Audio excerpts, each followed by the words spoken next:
The swarm brought ruin to our world. Our proud people became refugees. And yet, they could not shatter our unity.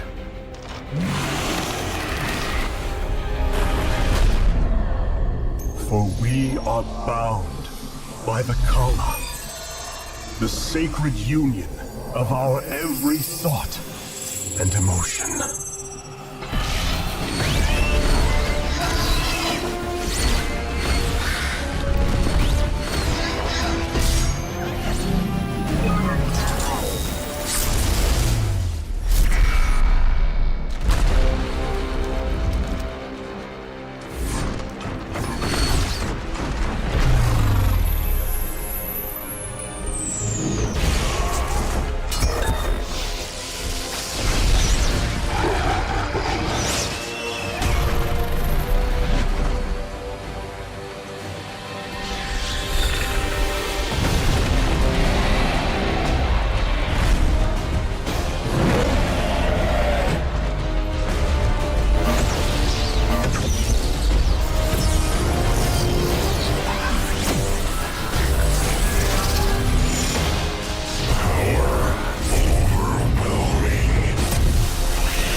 Today, we retake our homeworld, and with it, our legacy.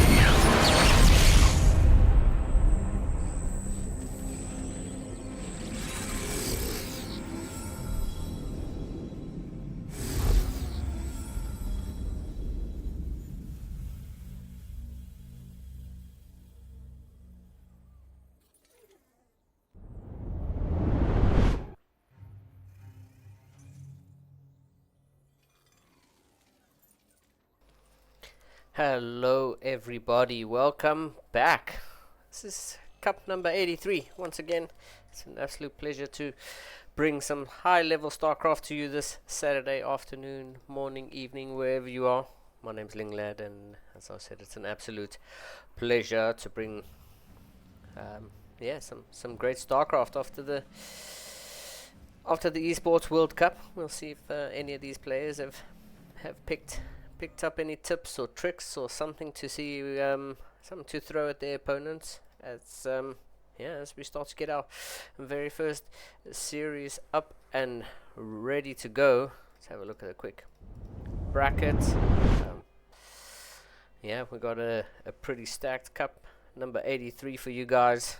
You know, some big names and some regulars and some new players, so you know, it's good to see some new people signing up and, keeping the game going. I think we might be kicking this off with a little bit of ZVP action. We got Squidbeard going up against Letter Lex. So, let's see. Ready. Both players are good to go. Like I say, we're going to start off with game number 5. Letter Lex going up against Squidbeard. And then, we'll take it from there. We have a plan of which games we'd like to see, but sometimes it doesn't always go according to plan. We'll be setting up for some good ZVP action. It was the grand finals yesterday, but it is the opening match of today's series. So let's get this one started. As we have spawning in the bottom right hand corner, it's the blue Zerg player. He goes by the name of Squidbeard. And his opponent in the top left, representing Platinum Heroes. Give it up for the red Protoss player. It is Little X. Yeah, man, let's see. Like I said, this was the grand finals yesterday of Cyril going up against Classic. The Zerg. The Zerg taking the victory there. We'll see if Squidbeard does take a page out of Cyril's book and get the victory here over Little X. But you know, both of these players signing up, and this is our open MMR event. So before we get into the whole fun and games, and we'll see what these two players can throw at each other, I just want to give our sponsor, Ladder Legends, a shout out. They do offer some coaching services, and anyone in the chat, any admin or any Ladder Legends people themselves could, you know, pop a link to their Discord server, which is I believe still in beta, but it goes live in 5 days on the 1st of August. So hop in and familiarize yourself with everyone, introduce yourself, get chatting, and you know, see if Ladder Legends can offer you some coaching to help your game improve. You know, they have pretty much everything from like low 5k all the way up to GM coaches, Zerg, Protoss, Terran, anything you want they can provide. And they do also provide the prize pool for this cup. So big shout out to Ladder Legends, and you know, go give them a follow, hop into their server, and you know, be part of the team, take some coaching, and let's get good together. So yeah, shout out to them.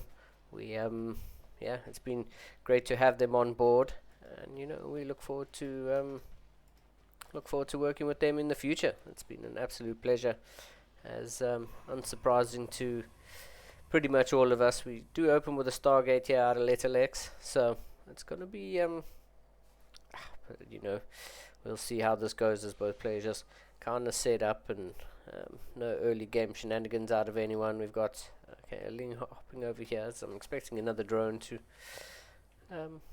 yeah, head over sometime soon. Squidbeard's got quite a bit of minerals, and maybe missing a third base timing there, but you know, there is now an adept hovering around on the side of Little X, and he's you know, gonna look to get that 2-shot off and you get rid of any sort of third base if one does go up. But yeah, Little X checking. Okay, no low ground third, no horizontal third. Is this just going to be a straight 2-base play? And it does kind of look like a Squidbeard throwing down some extra gases on the natural as the double adept do show up. Oh, they're going to get rid of a few lings. They do cancel their shade in, as the queen on the low ground is going to start to put in some work. Some drones getting pulled. Four getting taken down so far. 5. It's going to be 6 for sure, quite easily. The shade onto the high ground. Is the shade going to finish? Yeah, Little X is going to let that shade finish, but the queen going to get the inject on as another drone goes down. Oh, the queen's not targeting the low HP adept. It's targeting the higher HP adept, and that's really unfortunate. 12 drones going to go down now, and this is not a good start here for Squidbeard. It's currently down 13 workers as the first oracle's about to make its way across the map. Both of those adepts get taken out eventually, but 14 drones for 2 adepts. I mean, this is a dream start here for the Protoss player. Little X comes in with his oracle. There's Roach Warren building in the back here, and this oracle's just able to just stand here and fight. 21 drones going down. Squidbeard not in a good position, and this oracle's going to be able to get out of here. Wow. Like I said, this is a dream start for a Protoss player. 22 drones going down. 22 drones and 3 lings for the cost of 2 adepts. Wow. I mean, this is what Zerg nightmares are made of. Is another oracle. Is this oracle going to dive in? Yeah, I mean, this oracle can dive in and just pretty much right click down these drones. As some more drones are going to go down here. Unfortunately, Squidbeard not in a good position. No spore crawlers in position. This oracle might land up going down, or he's going to be able to get out of here. Oh man, Little X going to be able to get out of here, and that's really painful. I mean, 33 drones going down. Squidbeard kind of just getting forced into an all in here, but Twilight Council's done. Claves is on the way, and I mean, Little X is working with 1 gate. Okay, 2 gates. 2 gates done and 4 more on the way. As Glaive Adepts is going to be the follow up here, and unless Squidbeard starts the Roach Printer for a while, and I mean, he doesn't even have full base saturation on just minerals. He's running with 8 on minerals and 5 on gas. Double Oracle going to come in here, and this is just painful to watch. Squidbeard definitely not wanting to just give up so quickly in game number 1, but unfortunately, I mean, this is just not a good position. Now the one-shot potential of these Oracles shows up and is going to zap through some more. Oh, one of the Oracles starts to lose a bit of shields as the Oracle comes back in and finishes off that drone. That's a real feel bad moment as there we go. Adept Printer starts as we've got a whole bunch of Adept shading across the map. 10. The Roach count is at 4. Squidbeard trying to catch up, but I mean, still working on only 10 workers. Doesn't have any minerals. He's like, I need to pull off a gas, but I mean, this is not going to go well. Unfortunately, game number 1 is kind of just being dragged out here. But here we go. The Adepts are going to shade up in towards the main base. They split off, and yeah, they're just going to finish off whatever's here. I think Glaze is finished, and these Adepts just absolutely mincing through everything. 10 workers now on the side of Squidbeard. GG gets called, and what a game number 1. I mean, you gotta kind of feel bad here for Squidbeard. He took so much damage in that early game. Took so much damage in that early game, and yeah, just wasn't able to recover from that.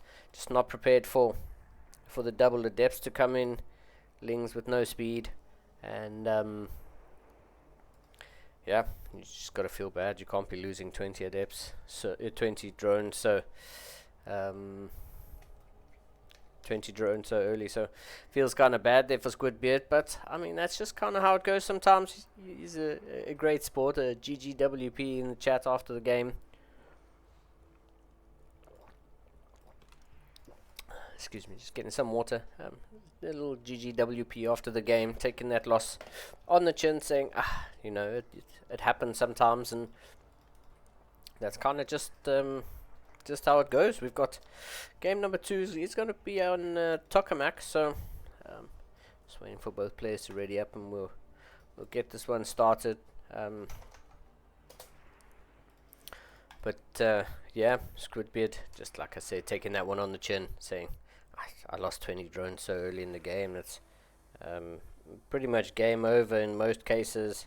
I mean, the likes of Cyril could probably dig himself out of a hole that deep, but Cyril wouldn't have even let the grass get touched. So, you know, Squidbeard in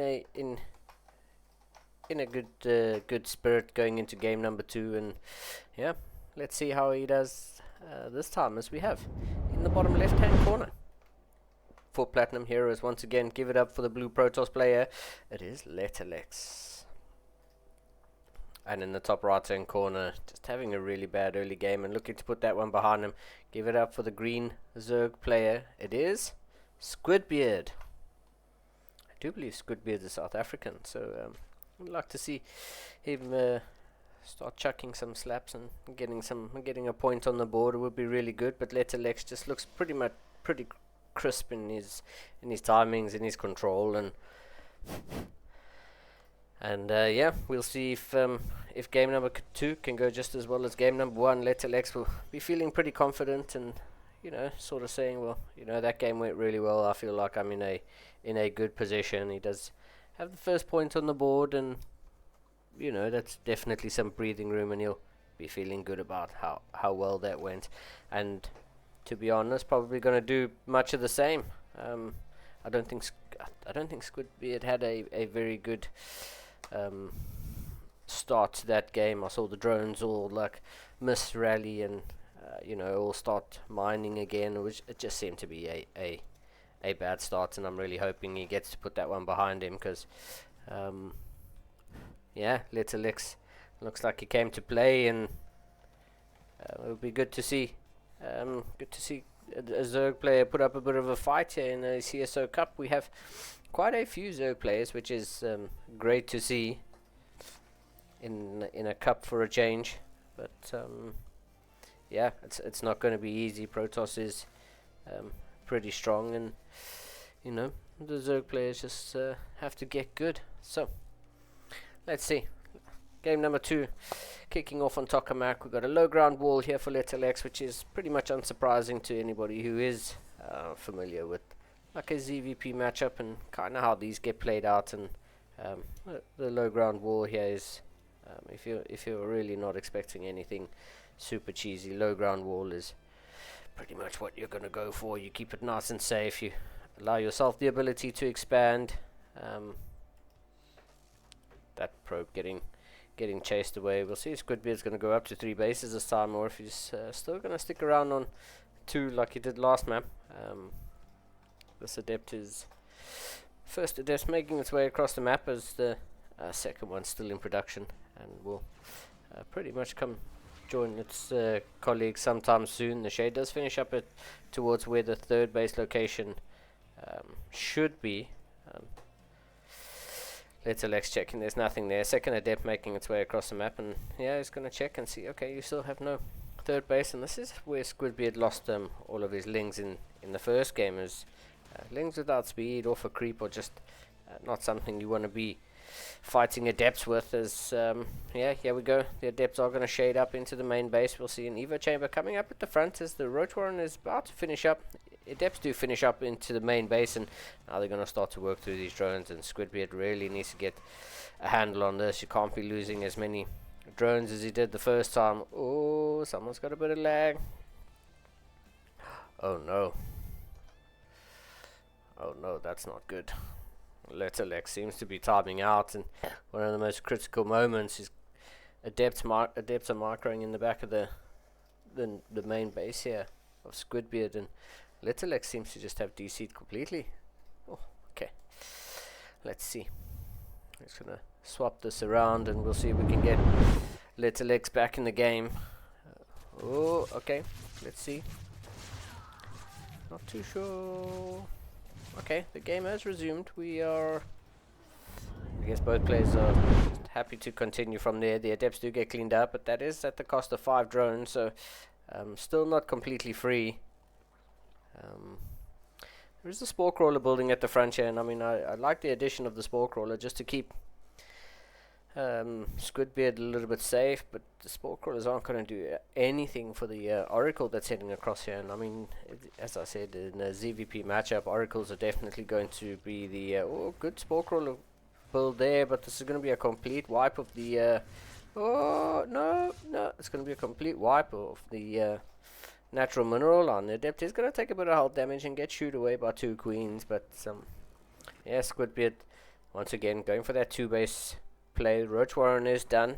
I'm expecting some. I mean, he has lost 6 drones. How many in total? 11 drones in total. So Squidbeard once again not in a good position. Oh, seems to be misrattling drones again. Oh, just it's not at the end of the game. It's not the end of the world. A couple of these drones just being Lakmus rallied around, but I mean, it's not too bad. We've got double Oracle on the south side here, single pylon with a gateway being proxied out here just outside of what could have been the 3rd base for Squidbeard. It's going to be for fast reinforcements, as Letter Lex is almost double the workers. You just have to feel a little bit bad here for Squidbeard. He just seems to be just not on top of the build order. Another 6 drones going down, so I mean, Letter Lex now more than double the worker count here. Yeah, Squidbeard going to be in a bit of trouble. Another spine crawler building at the front, which I mean, I have to say it's such a great thing for what these stalkers are now heading in here. You know, 8 stalkers. Is it 8? Yeah, 8 stalkers coming in here. They're going to start to work on the spine crawler that's building. No cancel, so he's not going to get any minerals back for that. Stalker micro is pretty good. One of them does try to get out of there. Doesn't manage to get out of there completely. 3 queens, 3 roaches. These 3 roaches are quite bruised. All 3 of them get taken out now. Spine crawler gets dealt with. We've got 3 queens and 1 roach here to try to make the stand, but unfortunately blink micro on these stalkers is going to be very good, and yeah, GG gets called unfortunately for Squidbeard. Today's not the day. It's not going to happen, and yeah, Platinum Heroes Letter Lex just showing what an early game is supposed to look like. And I mean, just looking at the average unspent time supply cap workers created, I mean, Squidbeard didn't play a bad game. He's just taking a little bit too much damage in the early game from those adepts, from the oracles, and you know, just not ready for for that Oracle play coming out of the Protoss. So, you know, not a complete disaster there from Squidbeard, but definitely back to the drawing board. I mean, that's a very good opener here from Letterlex, you know, and well played in the chat, and great to see you know, a little bit of sportsmanship coming out of you know, the loser and the victor here. It's great to see, and yeah, we shall see. We've it was a pretty quick pretty quick first series. We'll see if we can get the second series that we had planned, or if we're going to have to try hop into something else. I'm just going to send a few messages and inquire, because that one, as I said, was a bit quick. Yeah, but that was good. What can I say? Okay, I'm gonna throw us into a quick break while we try to get this next game sorted up, and it looks like I'm gonna get a bit of company. We got, yeah, I've got a good companion that's about to join me. So let me get a quick little break on, and I will return with someone who is more knowledgeable than I. And yeah, we'll be back. Give me 2 secs.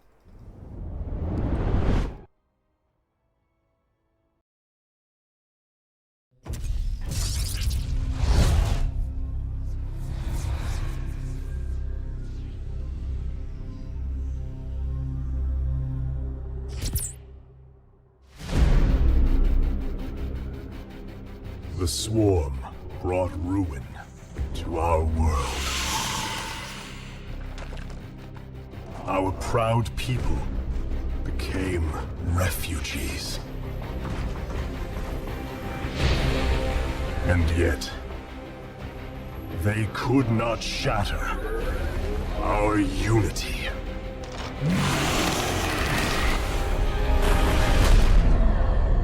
For we are bound by the Kala, the sacred union of our every thought and emotion.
Today, we retake our homeworld, and with it, our legacy.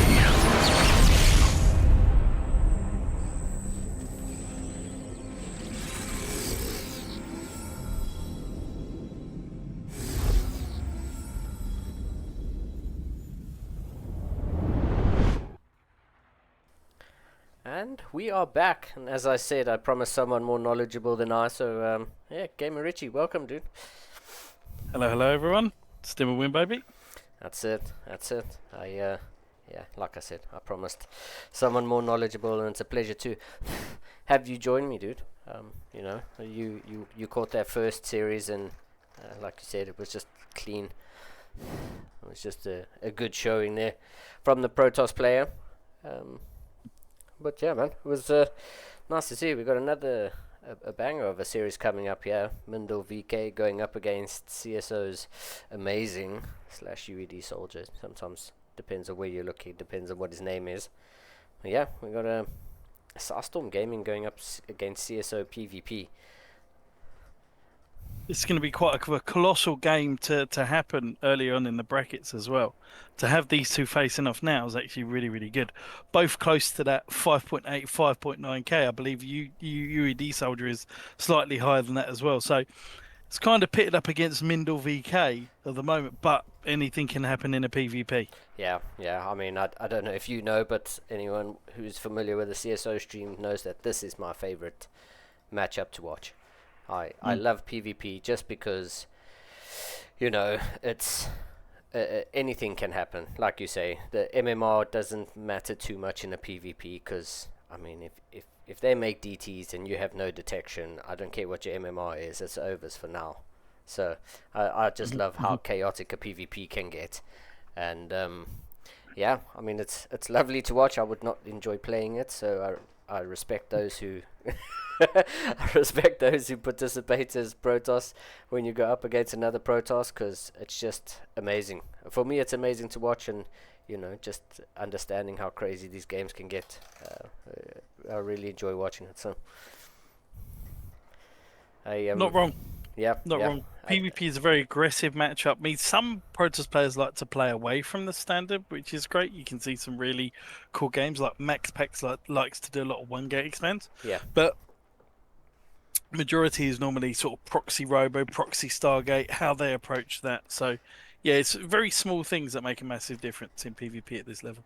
Yeah, for sure. I mean, I compare PvP to ZVZ, in that sense, where it's the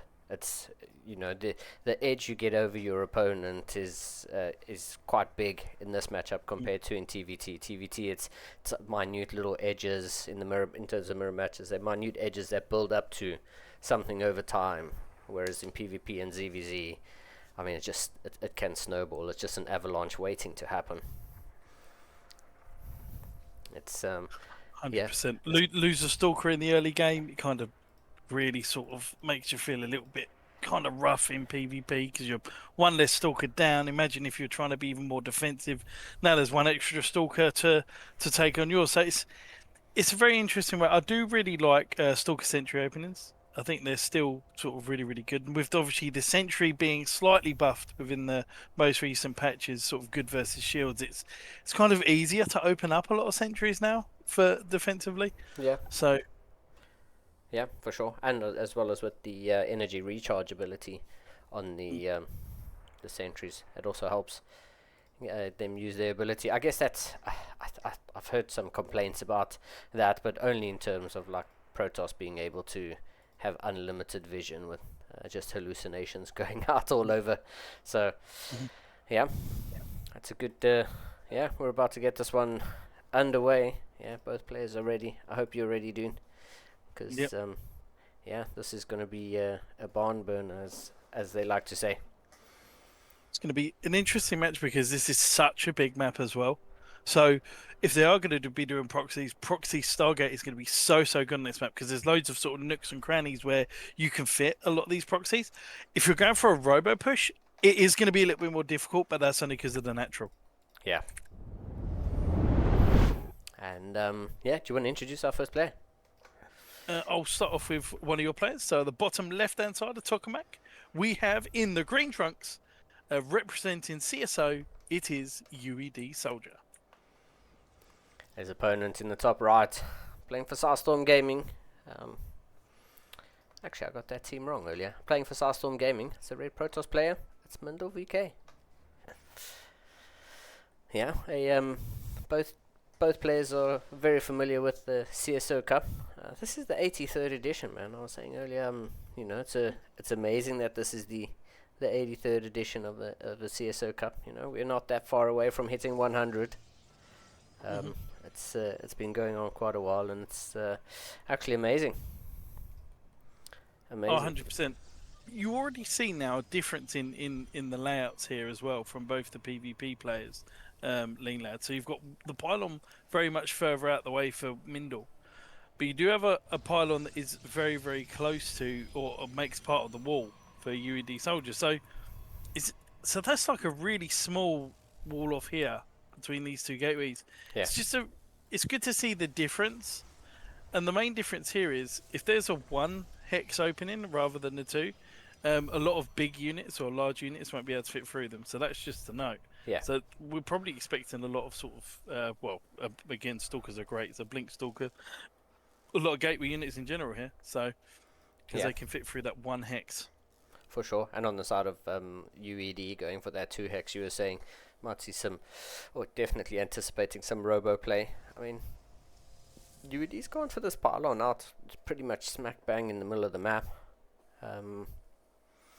We'll see what he wants to do with this. I mean, he's not even trying to hide this, I guess. Middle has not seen the second pylon.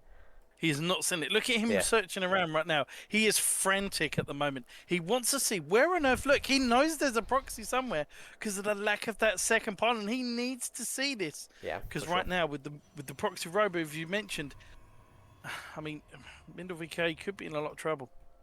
Yeah, and I mean, I guess putting it smack bang in the middle of the map is probably the last place you would look for a proxy. You know, he's searching all the corners, as you said. Mindle's like, what's going on? Where is this?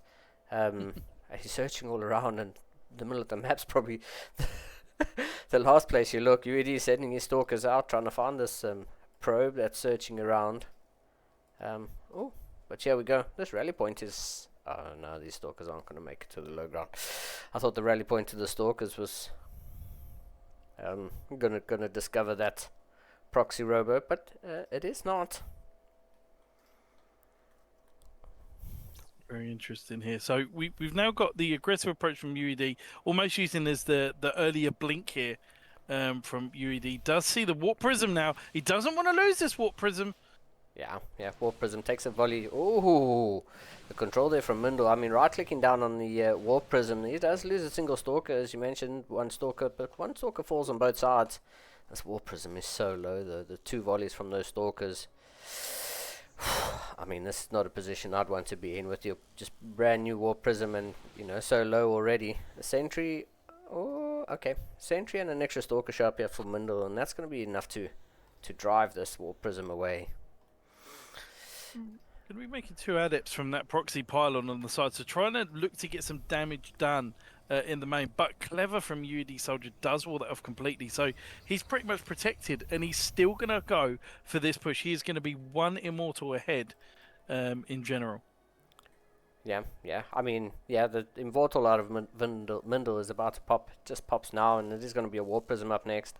I guess the nice thing here for Mindle spotting that Warp Prism so early is he knew it wasn't a proxy Stargate, and he knew exactly what he was going up against. Great pickoff. And right now, that usage of blink, or that early blink is what I say is what Prism gives you. I mean, UED Soldiers completely with this, but he's got an extra immortal here. He's got another Warp Prism coming out. It's going to be Warp Prism Micro versus Warp Prism Micro. He needs to try and get more damage done, because at this moment in time, Mindle is sitting on more workers. Mindle also has the ability to expand. UED Soldier is going to have to kill that pylon if he does want to expand himself. Yeah. It's going to be a very, very difficult rest of the game for UED Soldier if he doesn't get at least some damage done. Yeah, for sure. You are right with that 100%. I mean, UED's gone for a Stargate, so he's the only player taking up into something else right now. Stargate on the way for UED. We'll see what he wants to do with a Stargate. What would you build out of a Stargate in this position? Some Phoenix just to be able to lift up the Immortals? Units, it could be Phoenixes. Most likely it has to be a Phoenix. There's no other use. I mean, Oracle's too late. But there is, if you have a look, the Warp Prism's coming into the main here with an Immortal and 2 Stalkers. Let's see how much damage is done. Oh, Mindle doesn't see! No Twilight, yeah, So so there's no close. blink on these Stalkers. I mean, that's both players nearly losing their War Prisms as they enter the sort of enemy territory. This is quite a hectic little start to this game. Both players sitting back on one base. The supplies are fairly even. UED's caught up in that probe count. He's about to overtake Mindle now with one more probe in production. So, first person to expand is UED.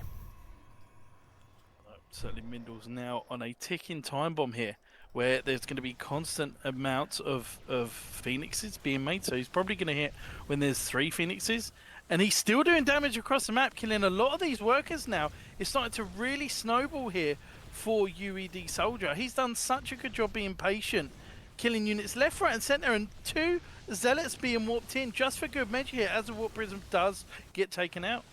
Yeah, Mindle on the other side though, not recalling home, is deciding to to go across the map and do some damage there. War Prism goes down and 2 Immortals in that, so UED is now going to be in a bit of trouble. There's 3 Immortals and a whole bunch of Stalkers here. Phoenix are going to be able to get rid of that War Prism, but not quite. Cancel on that low ground Nexus is... everything's actually been unpowered here. Mindle's taken out that pylon powering everything, so UED has no reinforcements. This is a great position for Mindle as he's just sniping these gateways one at a time here. As we do see the shield battery not quite done. There's 3 Immortals pushing as UED Soldier's pulling all the boys. Yeah, UED's coming. He's anything he's got ya. Okay, one Immortal goes down, but I mean, I don't know about this position here for UED.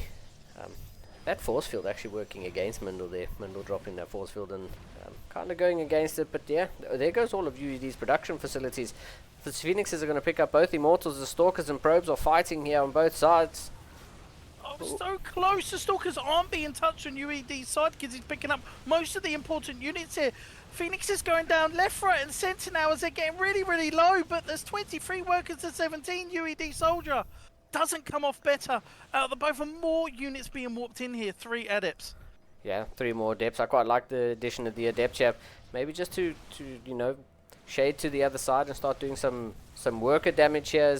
I mean, there is a Warp Prism, so Mindle does have the ability to micro these units. Void Ray pops out, and the Void Ray is actually a clutch unit here. Void Ray going to do so much damage against this Immortal.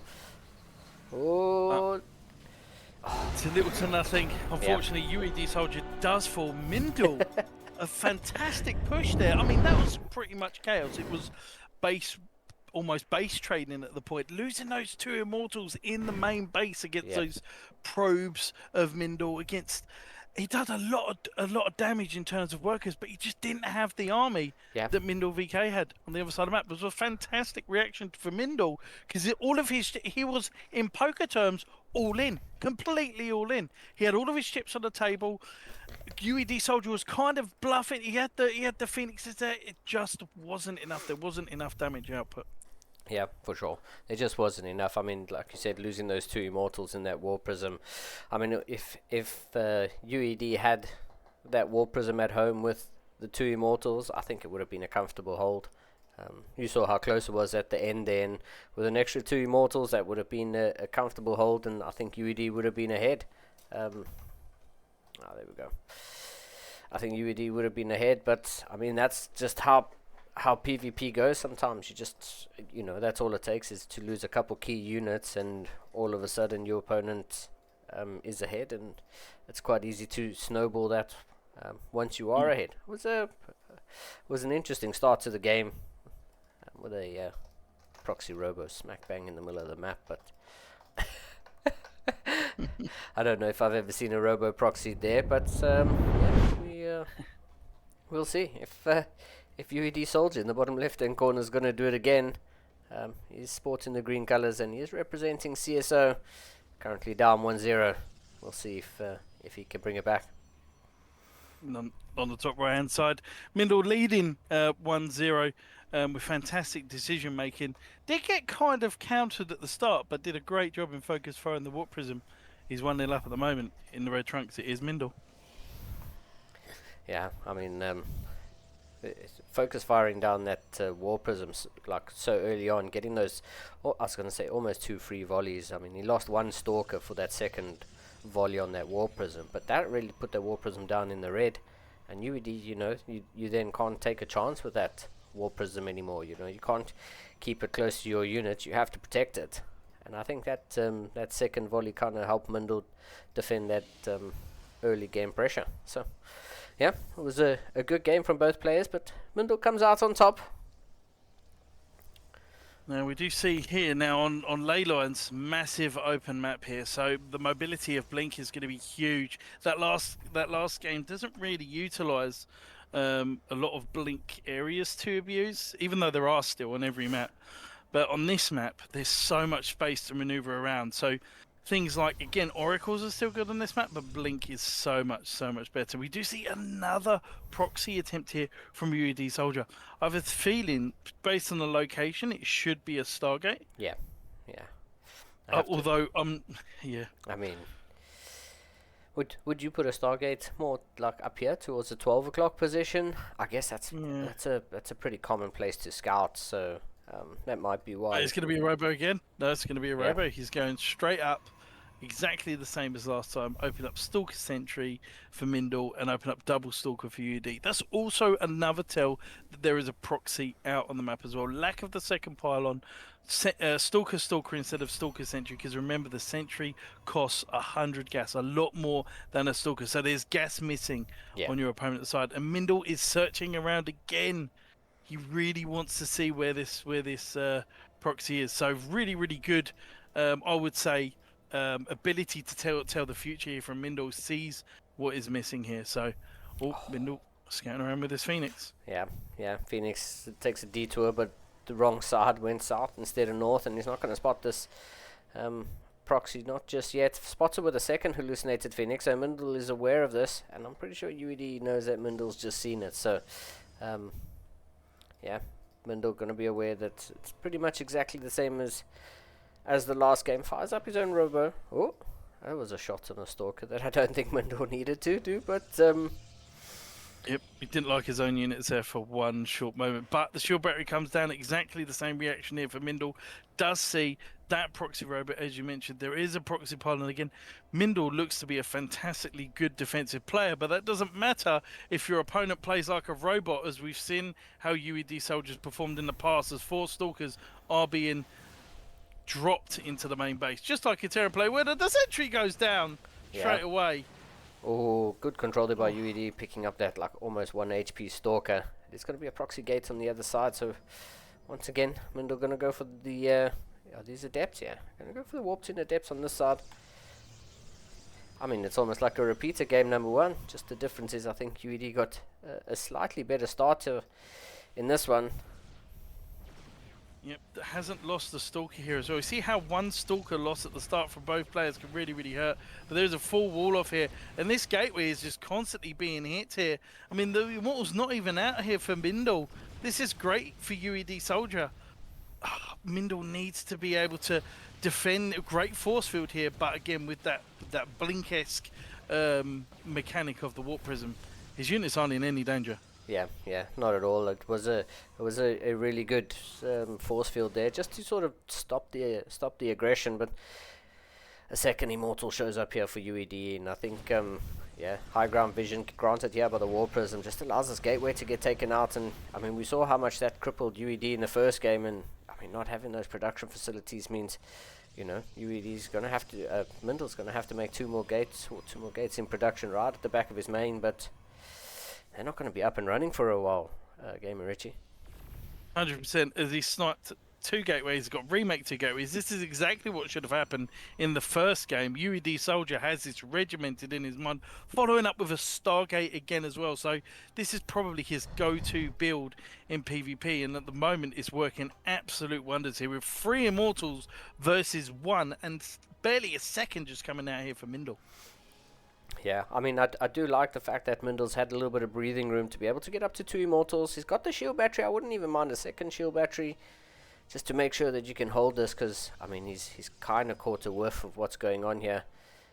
There was this one random rogue probe who built the proxy robo out on the map, so he started a nexus on the low ground here. But 3 Stalkers beats 2 Stalkers always. A Phoenix shows up, and now all of a sudden the fighting planes are pretty even. Oh, that's a Oh, look at that micro here. 3 more Stalkers comes in as well. I mean, Mindle's doing a great job here of making more Stalkers than his opponent just by 1 to try and snowball this sort of aggression in the natural.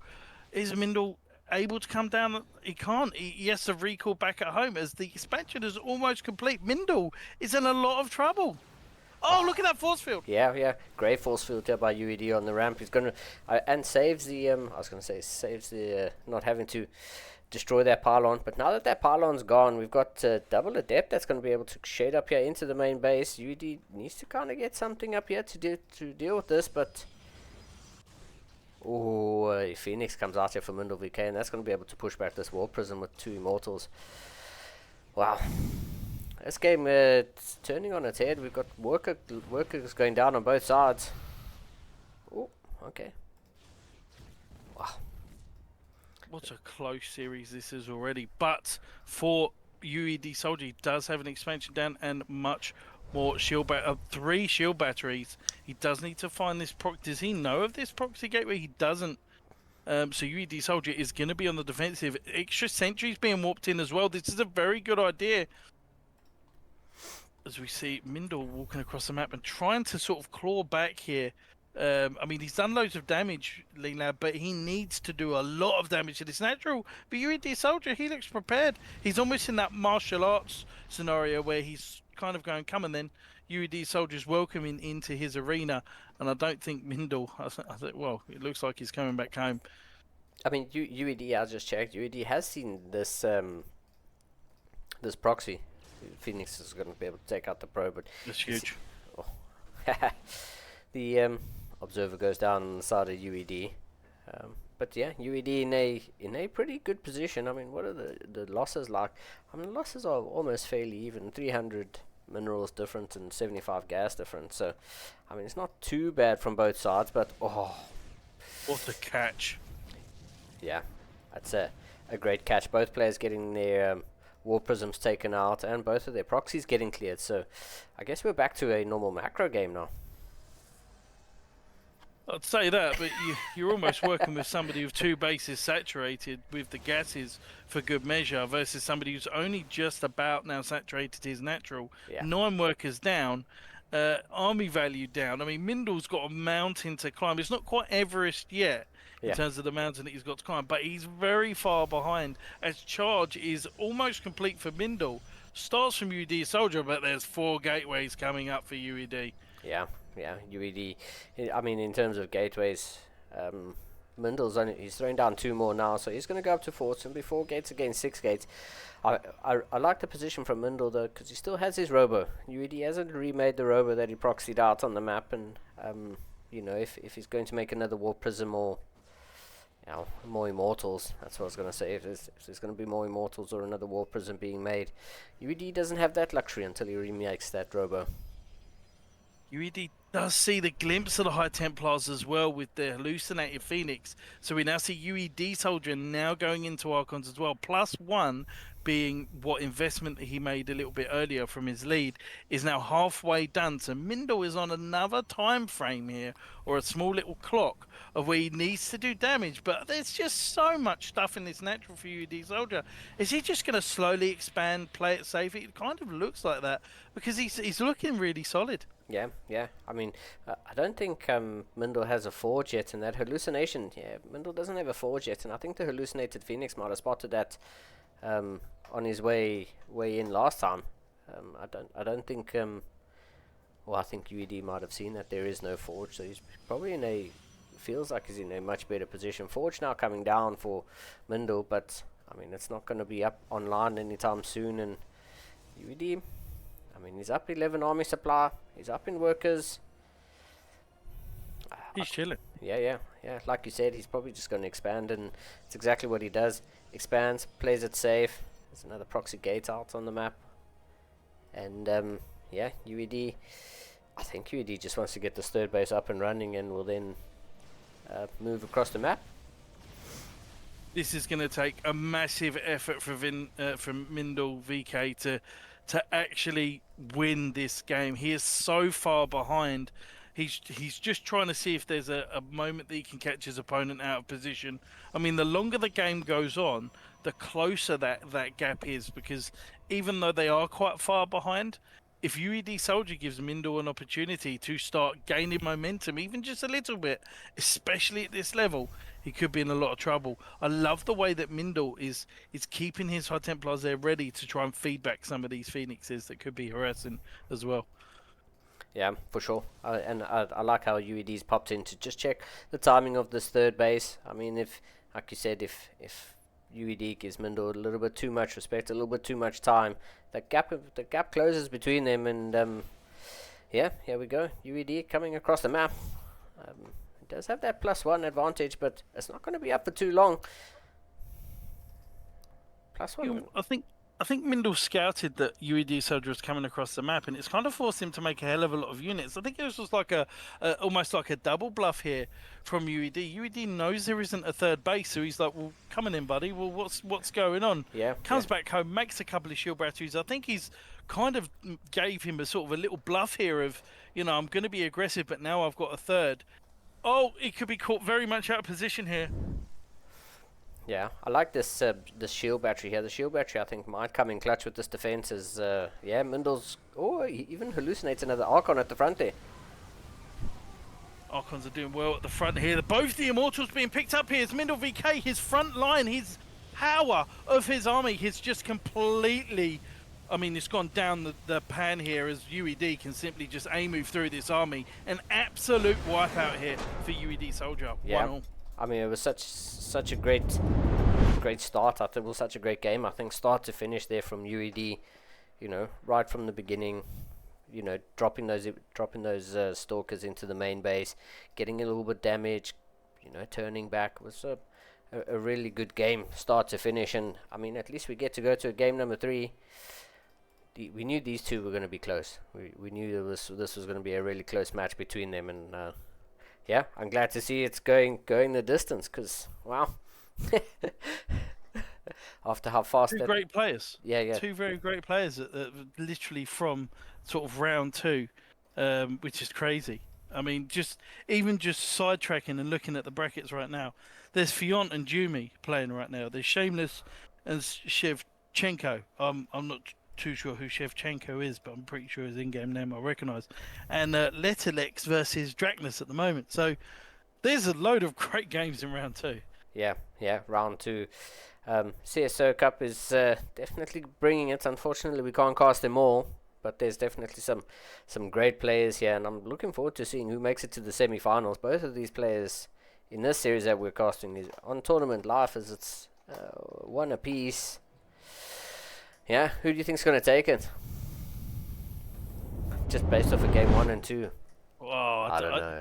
Mindle's a very good defensive player, but UED Soldier just went through the motions in that last game, didn't make the mistakes he did in game 1, and it almost looked like a completely different game. In fact, it so much was they sniped 2 gateways. So I have to give it to UED. If he's able to get in his zone, yeah, I think he's going to take this series. If Mindle VK is going to be very good defensively, he's going to take it, but the aggressive player is mostly favoured. It's very hard to be defensive. I'm going to give it to UED. No, for sure. I think just if UED showcased his build there twice, and the first time it didn't work, the second time he showed how good it was, and yeah, Mindle put up a bit of a fight in the top left-hand corner here, but I don't know. I think UED might have it, but like we say, Mindle is a monster on his own. He made that a game, and it was really close. I think the Phoenixes actually came in clutch there at the end. You said Mindle had those High Templar to get some feedbacks on those Phoenixes. Those Phoenixes just picked up all of those Immortals in that final engagement on the bottom side, and like you said, there goes his front line, and all of a sudden, I mean, the armies just melt. So doesn't look fair. It just doesn't look fair. But with UED Soldier spawning on the bottom right, obviously he's now going again. Is this another proxy here with another pylon coming out? I mean, this guy is an absolute menace. Yeah, Mindle's checking all around. He's going, oh God, not again. Yep. It's exactly. Very, very tricky. I'm pretty sure that's exactly what he said. Like, oh, really, dude? Is he going to change this up? Nah. Is it going to be a robo again? I think so. Because there's a lot of gas here. Yeah, I see. All right. Well, he's a guy with a very. He's consistent. That's important. Yeah, I mean, you know, they say you don't do the same build twice for UEDs, like, hold my beer. It's crazy. But the difference is they open up 2 adepts here. This may make Mindle think that this is a proxy Stargate. He might actually, because this is a difference in the openings now, and Mindle's going to be like, well, hold on a minute, there's 2 adepts now instead of 2 early stalkers. So this is really interesting from UED, a different aspect to this game, because Mindle is going to be even more defensive, thinking it could be a robo, but as soon as he sees these double adepts, he may think differently. Yeah, for sure. And, I mean, Mindle also opened up with 2 Stalkers. He didn't go for that Stalker sentry that he did in game 1 and 2. Oh, but this Stalker's going to catch this Robo. Oh, yeah, there we go. Great scout. Does he scout the Robo? Yeah, he saw the Robo. I thought he might have just seen the pylon. Yeah, great scout. And, yeah, I mean, let's see what UED can do with this, because there's going to be a War Prism. Robo on the way from Mindle, but a War Prism just popped out here for UED. Is there anything at home to defend this double adept drop that's about to pop in here? Oh, UED just he forgot to press the immortal button, so that immortal is actually going to be quite late out. But where are the stalkers? So there's 2 stalkers versus 4. Mindle. Oh, he's going to catch them both. Oh, both players on the move. Come on. They're looking at each other. Yeah, both players on a huge move command. Oh, loses 1 stalker. Great force field, but loses one of the stalkers. Is Mindle going to try to work his way through this pylon that's pretty much powering everything? Oh! Well, I mean, that is very, very close here for UED, but, I mean, Mindle's going to lose all 3 of these stalkers here. Yeah. Oh, no. Yeah, he's going to run home. He blocked himself off. Yeah. Wow. Running home's a good idea here, but UED got a couple of workers. How many workers? UED got 3 probes in that engagement, so, you know, the double adept not completely useless. The double adept getting at least a bit of damage done. Oh, and there's that immortal drop coming into the main base here. And he's going even earlier into this Phoenix as well. He's really changing this up, UED. Like, he's going from 2 immortals to 1. In fact, he had 3 immortals in that last game. Yeah. Now he's going into Phoenixes early. Is he just going to go for like a really early Twilight Council here? Or is he just going to add more gateways? I'm unsure of what the next... Oh, there's 2 adepts being warped in the natural. Does UED soldiers see this? This is going to be huge. Well, he sees it now. But, I mean, he's got 3 stalkers and the sentry here to defend the double adept, which is... I like how he pulled the stalkers and sentries away just to ensure that the adepts get... finish their shade. He loses 4 workers. I mean, that's really, really rough, but he does have that expansion very close to being finished. 2 immortals, a sentry, and 2 stalkers coming across the map here. There's 2 more stalkers in the natural being warped in, literally right in UED's face. There's not a lot of units here. There's 3 stalkers, a sentry, and 2 immortal. Oh, there's 1 immortal. Oh, I just want to lose the immortal. Yeah, War Prism Look Micro. at this micro.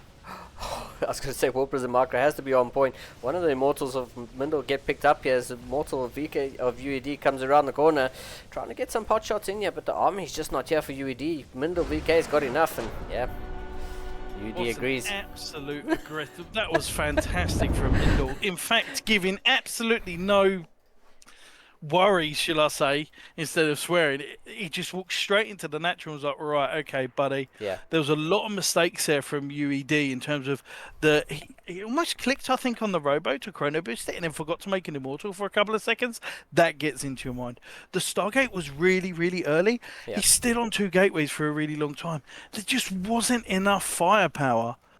So Mindle just walked across the map, and that proxy pylon behind the natural, slow warp-ins was the be-all and end-all of UED Soldier. Yeah, for sure. Having those warp-ins there in your opponent's face, I think it probably made the difference there. Actually, we might just stick with Mindle, because the second semi-final hasn't populated yet, so we might just hop into Mindle versus Yumi. That's going to be really, really good. That's going to be a great PvP there. I'd give that a favour of... for Jimmy. Yeah. But yeah, that's going to be a crazy game. I mean, some more PvP action. What more could I ask for? 100%. I think you're directly making sure that we just cast PvPs, which is absolutely fine. By the way, I mean, actually, let's have a look at the bracket and we can see how this tournament has panned out so far. Yumi took the 2-1 over Fiant, so I mean that's pretty good. Shameless and Shevchenko still battling it out, and Letterlex and Zergod Drak, who's I forget what his in-game name is, but they're still battling it out as well. So that's PVZ, I guess. This could actually be an all Protoss finals. Now, in concerning balance, I'm pretty sure no one's going to call balance on that one, but it's pretty insane, right? But there's loads of Protoss players that have entered the tournament, to be quite honest. A lot of higher level ones too. Yeah. So it's very, very interesting how we're going to be seeing a lot of adepts and stalkers, I think, for the remainder of the tournament, which is great. Again, I love PvP. I love the way that different players play in different ways. And Forjumi, you'll find, has a very, very unique style as well. Quite similar to Max Pax too. Yeah, I mean, I've for Yumi's played, well, just Yumi, I guess now, but when it was for Yumi, played in quite a few CSO Cups back in the day. It was always one of my favorite players to cast because, yeah, he just seemed so crisp about things, almost like, bad comparison, but almost like the Cyril of Protoss, where he would do things in a certain way, and he's very methodical about how he was doing things. Obviously, not at the same level. But it was always nice to see for Yumi play, and yeah, it's going to be some good PvPs right till the end, I guess. We 100%. We have one Zerg left. I don't know between Shameless and Shevchenko, but we shall see if maybe Zerg God Drak can do a deep run and give us a PvZ final. But cool, we have our map picks. The same as last time, just in a different order. these seem to be. We know what ones. Yeah, we know what ones they like, I think. Yeah, especially in PvP. You don't want anything too crazy in terms of a map. But PvP, I guess, doesn't really matter. You can build anything anywhere, and your opponent. I've always wondered why Protoss players don't delay their proxy and build a second pylon at home, just so that their opponent's like, oh, there's a second pylon, and then build your third pylon outside. Do you want to know? Do you want to know why? Just because of the delay. Correct. Yeah, it's basically if their opponent is doing the same thing, they want to have it down as quickly as possible. So if they're doing it slightly later, yes, they may not have an idea that there's a proxy. But if you've got two players doing the same thing, their Oracle gets in your natural before the other. So it kind of, you're damned if you do and you're damned if you don't. Yeah. These are risks that a lot of high-level players are going to make. So they would rather risk making their opponent feel like that there is or isn't a proxy. That's where you get very interesting second pylon locations off of some very tricky Protoss players. So. Yeah, I guess that's always why they check the back of the natural as well, because that's just where's my second pylon? And a lot of players have been caught out looking for a proxy somewhere, but actually it's just a normal macro build, and the second pylon's just sitting behind their minerals. There's something called a Roscoe pylon. Now, this is a Scottish Protoss player that he will scout the main base of the Protoss and then put his second pylon in their main base in the corner. Oh, yeah. So that then he can warp in two adepts later on. In like we call it the spot of the main base. That's it.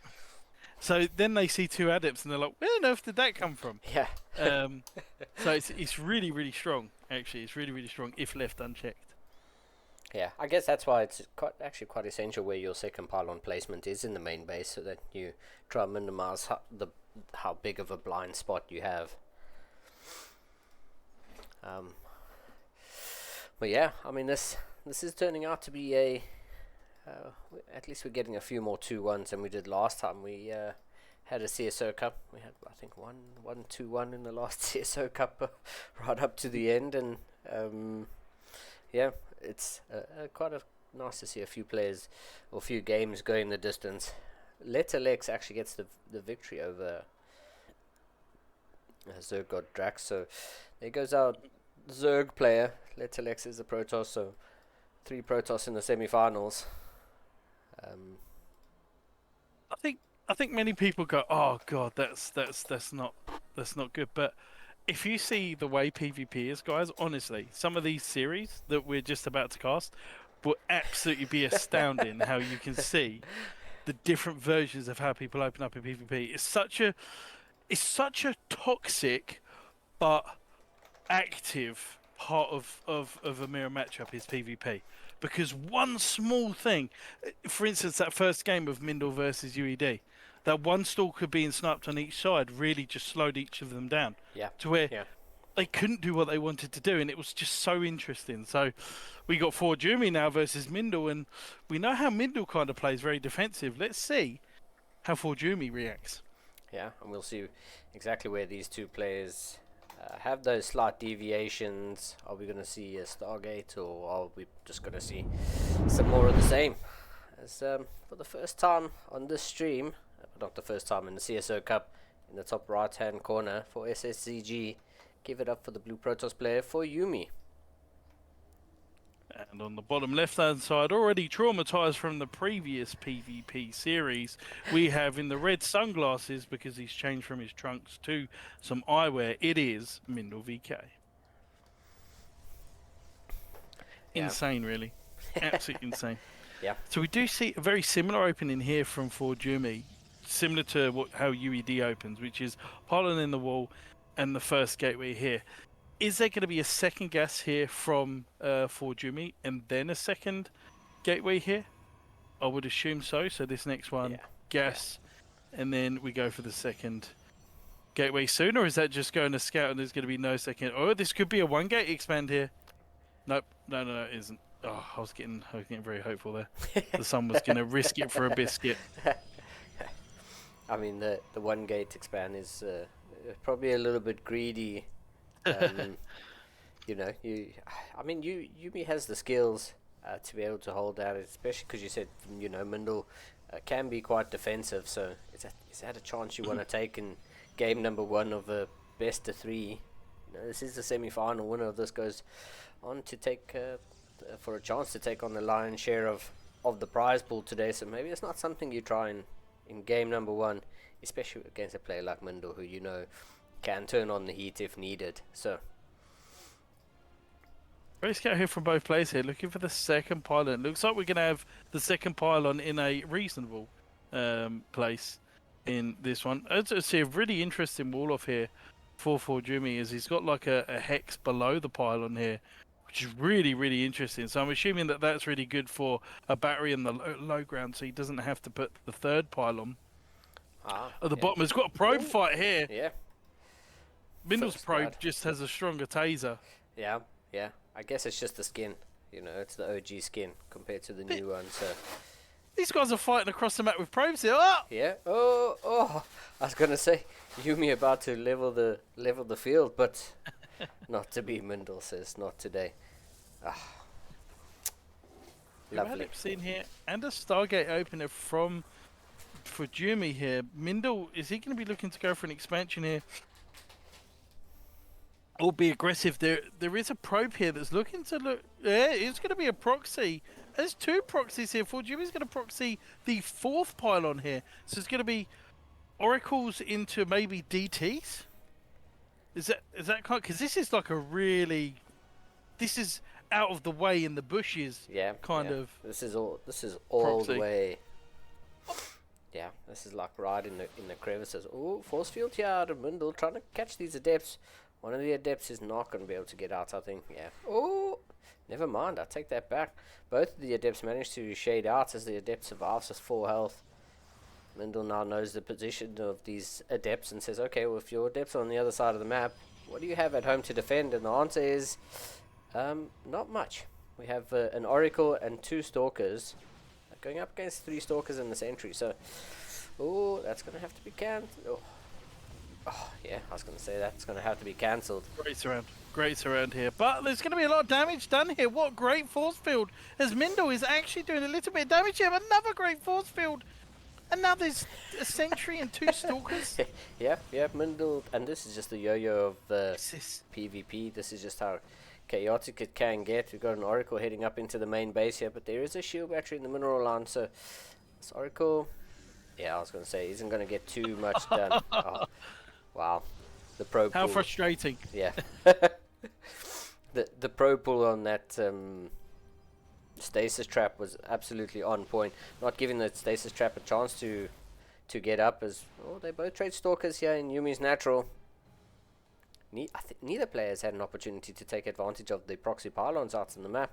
I guess Mindle's using it as war pins, but I mean Yumi actually he hasn't had a chance to build any structure out of there. Oh, I mean, this is going to be huge, because this is going to be it should be DTs here. Yeah. This probe triggering that stasis trap is actually pretty huge, because the stalkers are about to walk through that. But it is not the case. Oh, Yumi. These adepts should be able to take this down, I think. Or they're actually going to weaken it. No, they won't be able to take it down. They're going to weaken it quite a bit as the stalkers and sentries turn up here. Adepts are going to try shade out, but one of them's not going to make it. There is no robo here. This is a great... Oh, the robo's just come down now. Oh, this is going to be really, really close here. It depends on whether it goes through the Immortal or the Observer here. Yeah, I don't know. I think the robo timing is just fine, because there's no... I mean, the nearest gateway, the nearest warping is over here, so the DTs are going to have a little bit of time to walk across there. And you know, with a chrono or two, you might just get that observer out in time. But does Mindle suspect the DTs, or does he think, you know? He's got to, just from the lack of anything. Like a lack of a robo, lack of an expansion. Is he going for? He's going for an observer straight away. I mean, this is fantastic defensive play here from Mindle. Yeah. I mean, when you're in this position, you sort of say, "What can I die to?" And right now, the answer in Mindle's case is DTs. So I mean, there's many shield batteries, 2-3 shield batteries at the front here for Mindle, trying to not die to anything. Oh, another probe. What's really interesting though is Mindle does need to, or sorry, Forjubi should know that the full vision is still granted, even though you're sort of paused. Yeah. So Mindle sees all the army anyway, so there isn't going to be anything that catches him out. And he does see the observer as well here. Really, DTs aren't going to do anything as Forjubi loses units again, left, right, and centre here. Yeah, there's not really much this DT Shrine could have really done, unless he goes for a proxy run by with some of these units.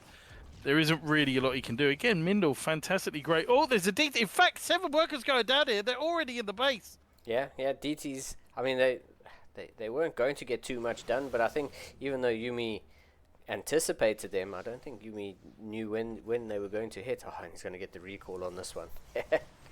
Oh my God. Yeah. How frustrating for Mindle. He looks so good, and 2 DTs just with butter just slid past the army here. And now Forjumi's in a great position. 3rd base on the way. Yeah, 12 workers up. +1's on the way. I mean, Mindle's going to hit a really cool timing here with 1 Immortal and a lot of units. It now depends on whether Forjumi can just get enough units to be able to defend this. There is stasis wards everywhere. This is disgusting. Yeah. Oh, Yumi's army's out on the map here. Mindle, oh, okay. I mean, for hallucinated probes. This is Mindle's only chance here to get back into the game. Love the hallucinated probes for that vision and to hit any stat. Oh, look at those force fields from both players here as both of these shield batteries finish. Oh, he's just completely zoned him out, Linglad. Yeah, he's completely zoned out, but I mean, that Immortal putting in so much work here. Oh, blink forward from Mindle, gonna try to protect that Immortal. Immortal eventually does get taken out, but you know, a few more Stalkers warp in here for Mindle, and I think Yumi's in a bit of trouble here. He just didn't have the army. You said Mindle was gonna hit a good timing, and a good timing it is indeed. Oh man, these stasises might just be the clutch factor that Yumi needs. Desperately needs something to help him whittle down this army, but I don't think he's got it. There's just too much army here, but I mean, Forjubi goes right into all the Stalkers here, and suddenly he's slowly holding this. Yeah. I mean, This is a Look hold. at the main base. Forjumi's just been absolutely chaotic with these DTs. And he's holding. Wow. Yeah, but Mindle is that? Oh, I was gonna say Mindle. If these stalkers come up from the left hand side, gets a little bit, gets a little bit of a surround, and yeah, I mean, just wow, just absolutely wow. Yeah, I thought the I thought the stasises were gonna be what was gonna get Yumi back into it, but yeah. I don't know if you noticed, but Mindle had some cannons set up, double cannon in the main base, and I think at least one cannon in the natural. So if those DTs, which they did eventually come back in, oh, we've lost someone. If those DTs eventually came back in, the Oh, Ley Lines has already been played. The wrong invite. Wrong map, I think. yeah. I was looking at. I had numbers somewhere else. It's Tokamak next. I knew they were the same maps. I was just playing them in the wrong order. Yeah, but Mindle did the right thing, putting those cannons down in the main and natural, just knowing that those DTs were going to come in eventually, and then moving across the map, knowing that he was safe from, safe from the DT threat. And just moving across the map, you said he was going to hit that timing, and yeah, Yumi was down about 20 army supply, 23 I think it was. I think it was 45 to against 22 or 23. Yumi was down quite a bit of army supply when that engagement first began, and yeah, that was... it's a frustrating loss to take that, because he was so close to actually taking that game, yet so far with the DTs just coming out of nowhere. Fantastic play from Forjumi. Yeah. But, yeah, for Yumi, he's down 1-0, and he will need to bring it back in the top right-hand corner for SCGG. It's the Blue Protoss player, Yumi. And on the bottom left-hand side, fantastic play during all of the last game. Done everything right defensively, but just really struggled with getting across the map and doing a lot of the damage. I mean, Forjumi definitely did sort of the bait and switch there, very similar to Apollo in Rocky. It was pretty crazy. So let's see if Mindle VK on the bottom left can bring this one back. Wait, did Mindle not win the last one? No, Forjumi did.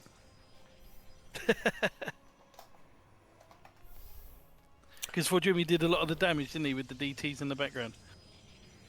And then Forjumi was able to hold with all the Blink Stalkers in the main. Yeah, you are correct. That's why I said, wow, it's just a fantastic... Yep. Yeah, it's just a fantastic game. Yeah, PvP at its finest. Once again, Oh, it's brilliant. the pylon and the wall here. Yumi and UED opening up very similarly. It looks very good here. Maybe you sort of bait them into the pylon. You can also create a shield battery at the bottom of the towards the natural if you wanted to. So it's kind of you're kind of baiting people in. Yeah, saying come take out the pylon that's powering all my structures, and then you drop a force field and wipe out half their army while they're trapped on the ramp. Yeah. 100%. Second pylon Sid from both players here, so both players are not getting traumatized. Sort of the World War II meme with the guy with the helmet and the open eyes. Certainly it's very worrying when you scout in PvP and you see the lack of the second pylon. The heart rate definitely goes up. Yeah. I mean, here's a nice deviation, Stalker, going up against Adept. So, we'll see if Yumi can get some damage done with these Adepts as they go across the map, or do you think they're just going to hang back and be defensive? Or Jimmy's definitely, he loves the scrap, should we say. He loves to scrap in the middle of the map and on the other side, so these Adepts should definitely be going across the map here trying to get the damage done. Great scout here for Jimmy. Does see that there's two Stalker as the opening. Really early Twilight Council here. I say really early. He's just really going for...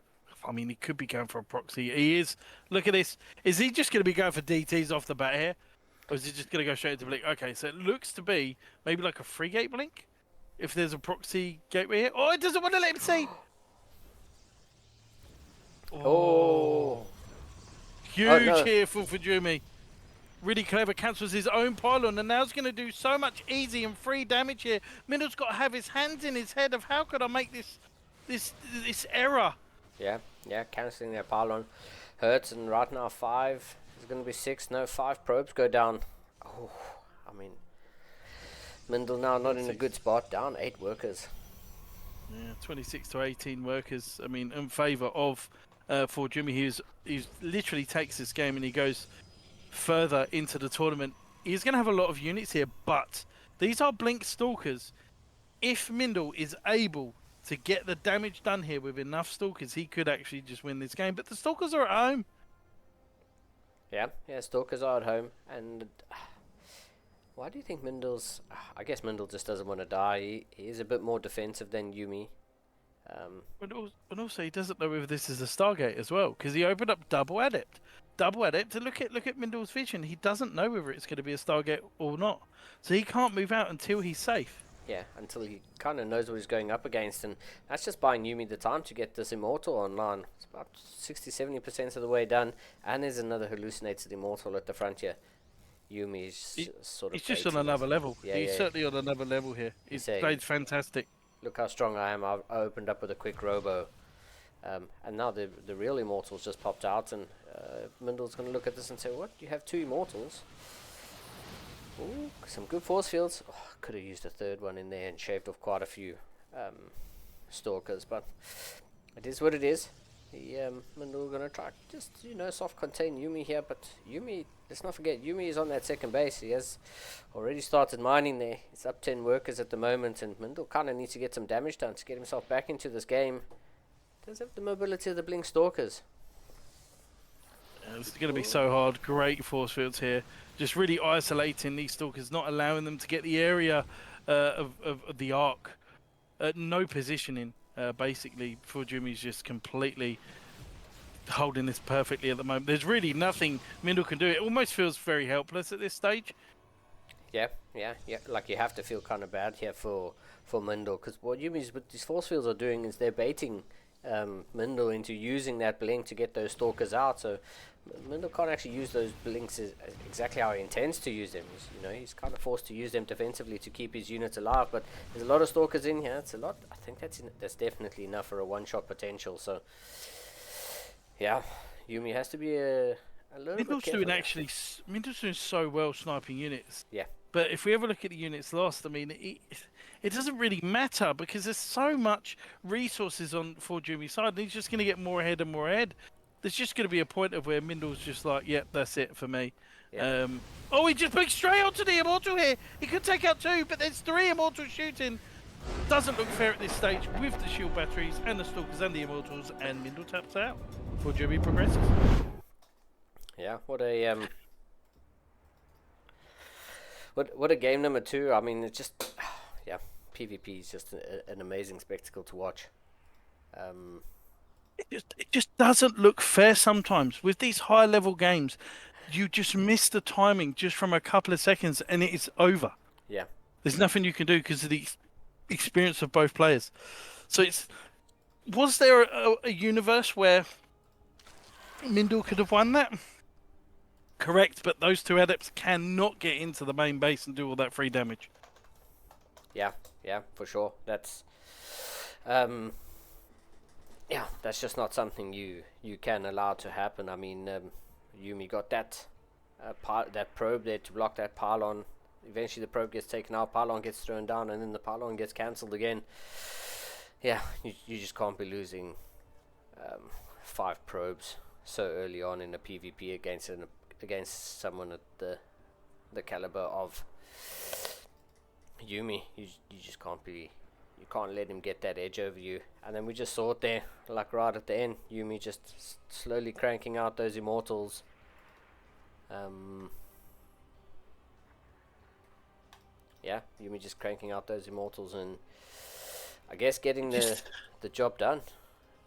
It just doesn't look fair when you've got just a simple mistake happen, and it snowballs way too much of this. Mindo's got to be kicking himself. He allowed those 2 adepts in. 100%. If that is a ladder game, he is left. Yeah. He is left at that point. Yeah. He just wanted to see maybe a 4-Jumi, because sometimes what you get, and some players actually use this as a tactic, is to make your opponent feel a little bit better about getting all the early wins, right, in the game. So sometimes they will not purposely throw away units. It's not probably the what I'm looking for, but sometimes you kind of allow things to go quite wrong, because then they don't know that you're being way too overcommitted. But for Jumi knew there was no expansion. He knew that there had to have been a proxy out on the map. Something was coming, and he was ready. Yeah. And it was just so unlucky that not only the adepts come in, they saw the Twilight Council.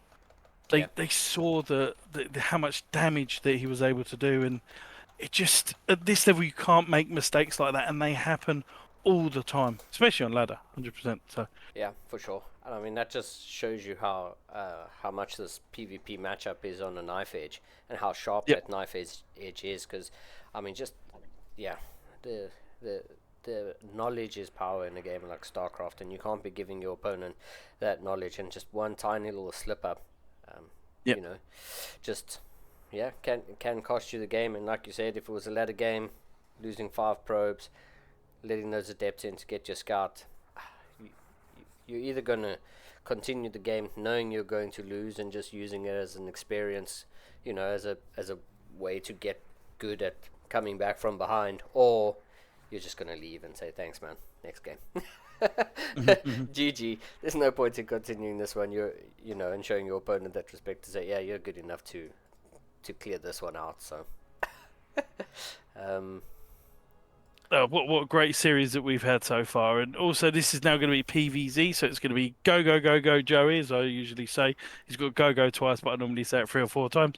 Versus Shameless, which is a very good, like, in and out of top 16 Protoss. Last week, he took out Battlebee, I think 2-1 or 2-0, but he played... I mean, some people are just so good. Shameless has worked so hard for every season and been consistent.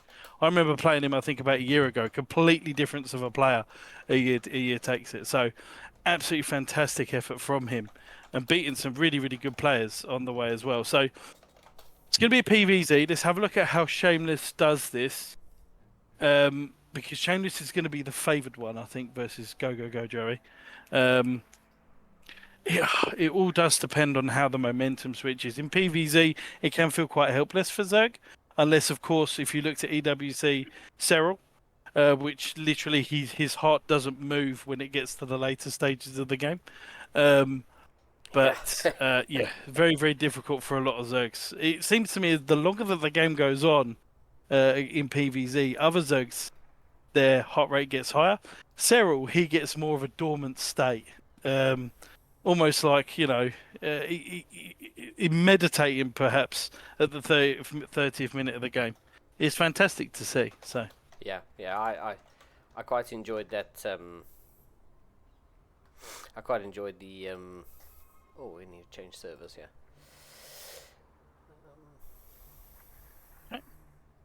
All right, cool. I quite enjoyed having the heart rate monitors on the players at the EWC. Oh, it's really good. It was just a shame that I couldn't see any heart rate monitors when there was a DT in someone's base, because I could imagine that would be going past what a healthy amount that a heart rate could be. Because that's how mine goes. When I hear this, that's game over for my heart. That's especially when I don't have detection. Oh yeah, for sure. It's a horrible feeling.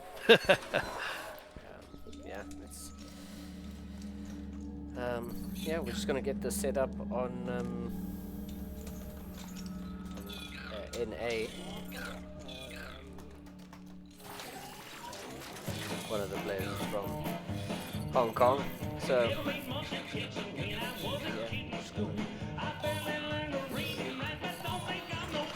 get this up and running. Give me 2 secs. I want to throw us into a quick little break while we get everyone added into the groups and get the lobby created. So let's get Richie. Everyone stick around, we'll be right back.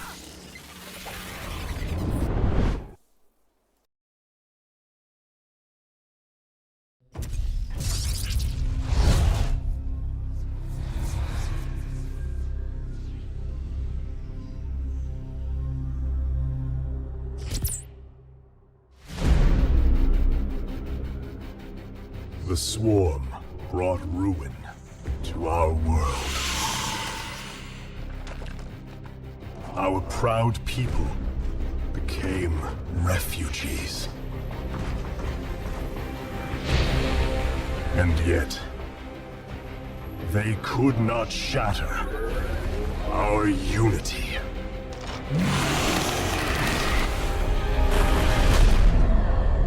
For we are bound by the Kala, the sacred union of our every thought and emotion.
Today, we retake our homeworld, and with it, our legacy.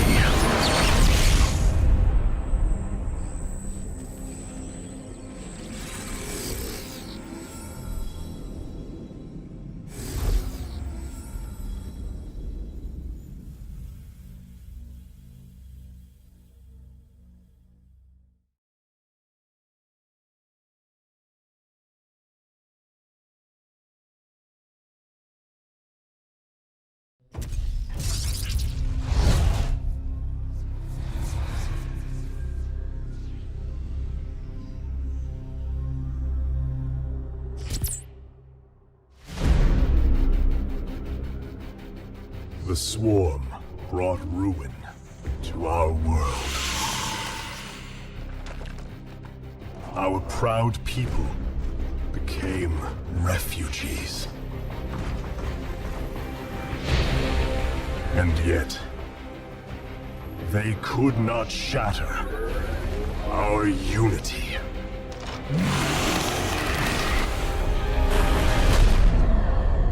For we are bound by the Kala, the sacred union of our every thought and emotion.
Today, we retake our homeworld.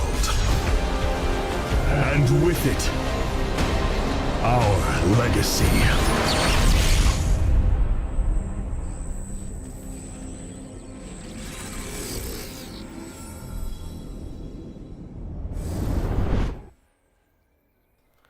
And we are back after a little bit of heads and tails with the servers and trying to get it all set up. Players are happy, we're happy, and yeah, we are ready on Maganatha to get the first game underway of our last Zerg player left in this in the cup in this tournament. Do you want to introduce him in the bottom right hand corner?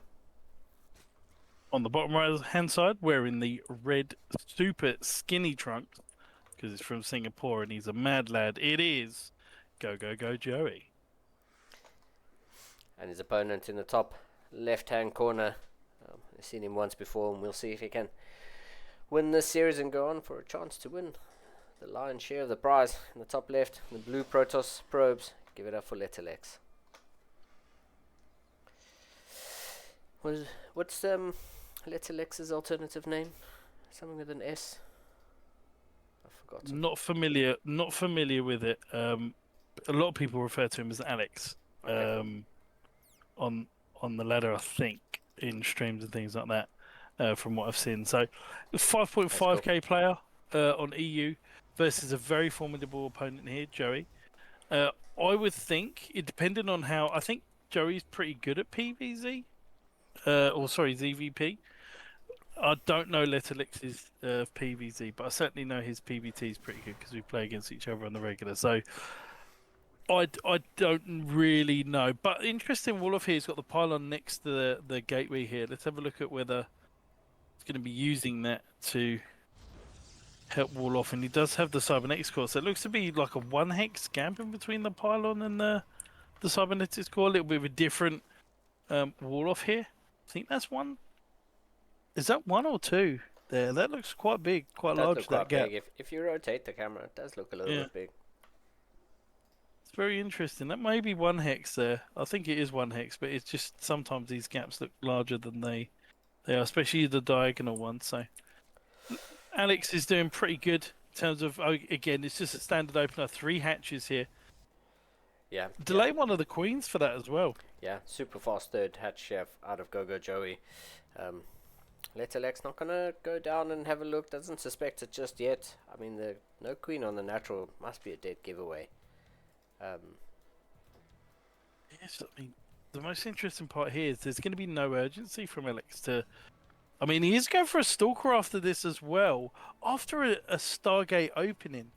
So does he know that there's there? He doesn't know that there's a third base that's come down yet. So very interesting here how he elects to build a stalker other than to maybe mind game his opponent.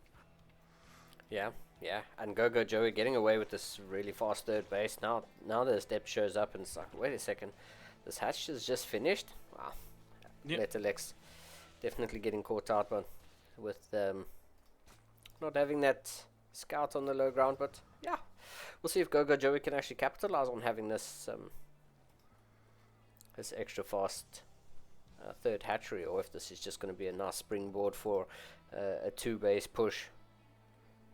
There's no ling speed here from Joey. Really weird. Like I'm completely thrown off. But by 3 minutes 30, his natural is virtually saturated. So this is looking pretty good for Joey. Although he's gonna have to wait another another round of workers before he gets the full use of this third base so early.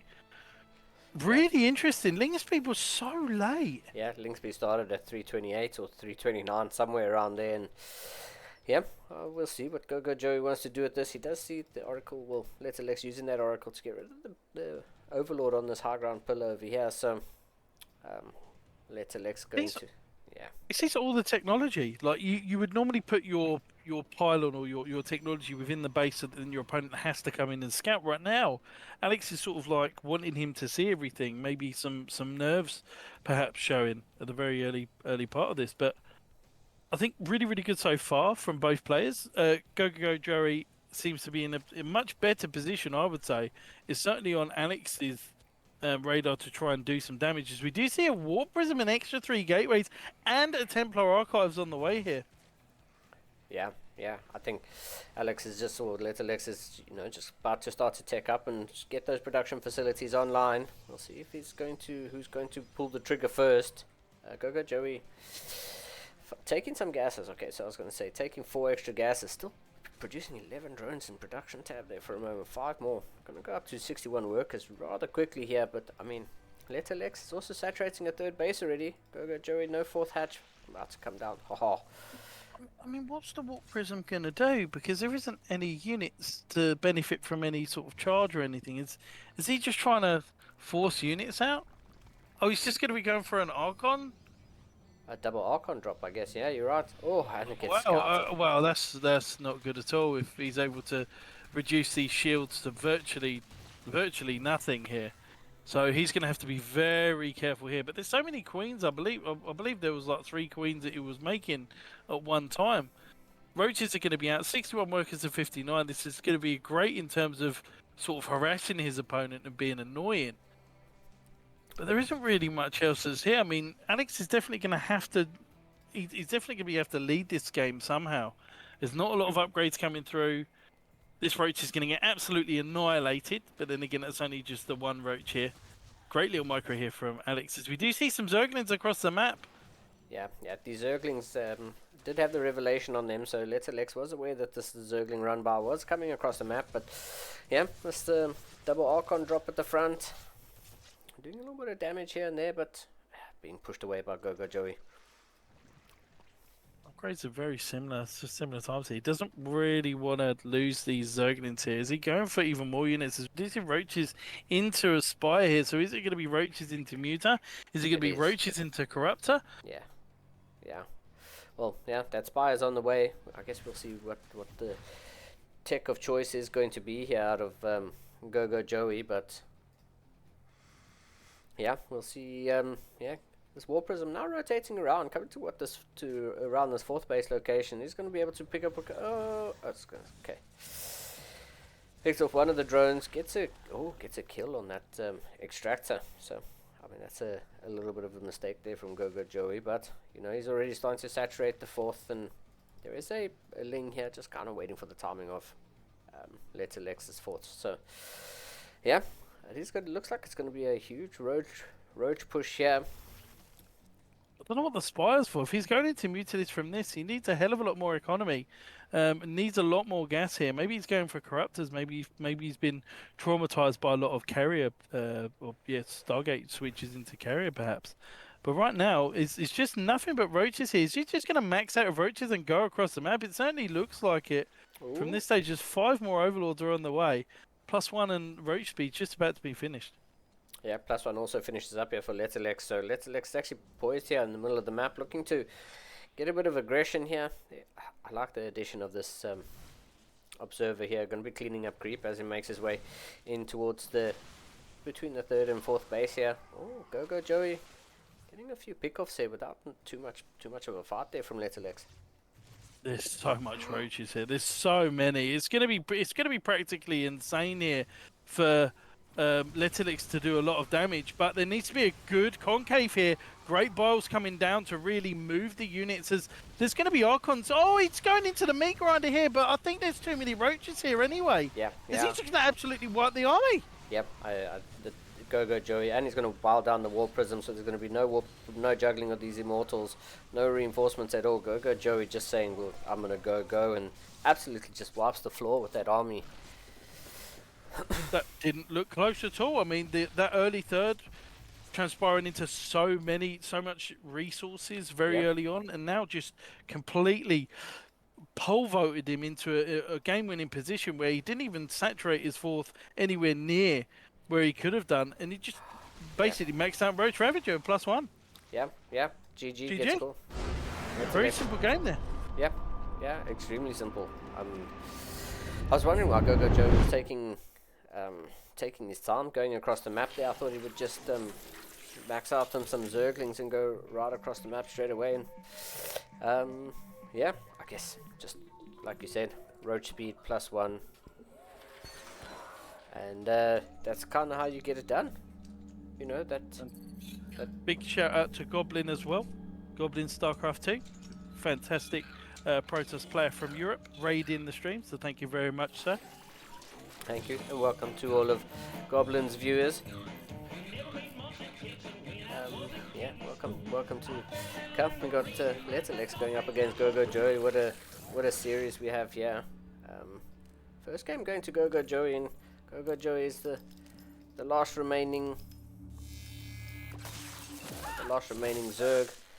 Got a few other Protosses in the brackets. I'm actually going to pull that up and we can see exactly how this has transpired, because yeah, the tournament's been quite a banger. We've had some really great PvPs, but yeah, it looks like we've got a really good PvZ on our hands. Yeah. Well, most importantly, it's the semi-finals at the moment. We've got 1-0 up to Joey at the moment. He's playing fantastic. It's 1-0 up to him. If he wins the next game, he will be in the money in the finals, first, second place. And he will be playing against Forjumi, which is a great German Protoss player from EU. Fantastic player. So, at the moment, I think from the Protoss side of things, if you are a Protoss enjoyer, Letterlix needs your energy. He needs someone to cheer for him, because he's going to have to try and dig quite deep in this game. Yeah, for sure. Go Joey getting away with a cheeky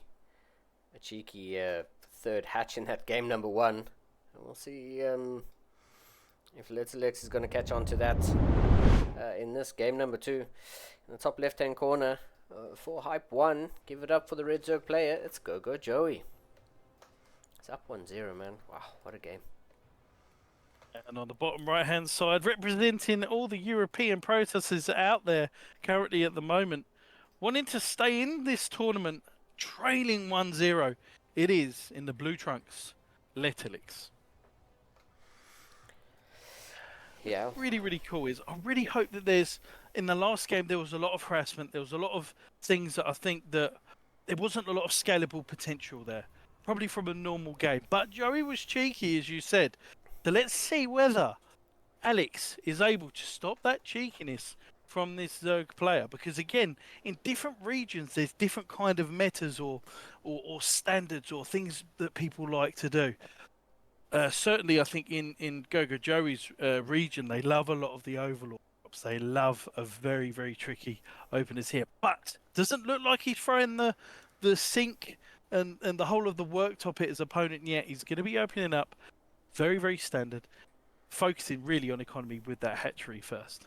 Yeah, for sure. And we'll see if Letterlex in that game number 1 had such a nice army. That engagement looked so good, but just that +1 roach, I think it was just the bulk of roaches just bullying their way through, just, you know, instead of standing back and fighting, Go Joe was just like, everybody get in the middle there, fight. And I think it was just overwhelming for Letterlex's army. I thought Letterlex had such a great composition going for that aggression. Someone had to start it. Unfortunately, Go Joey ended that, but you know, it's a new game. It's a new time to start. Once again, a quick third hatchery.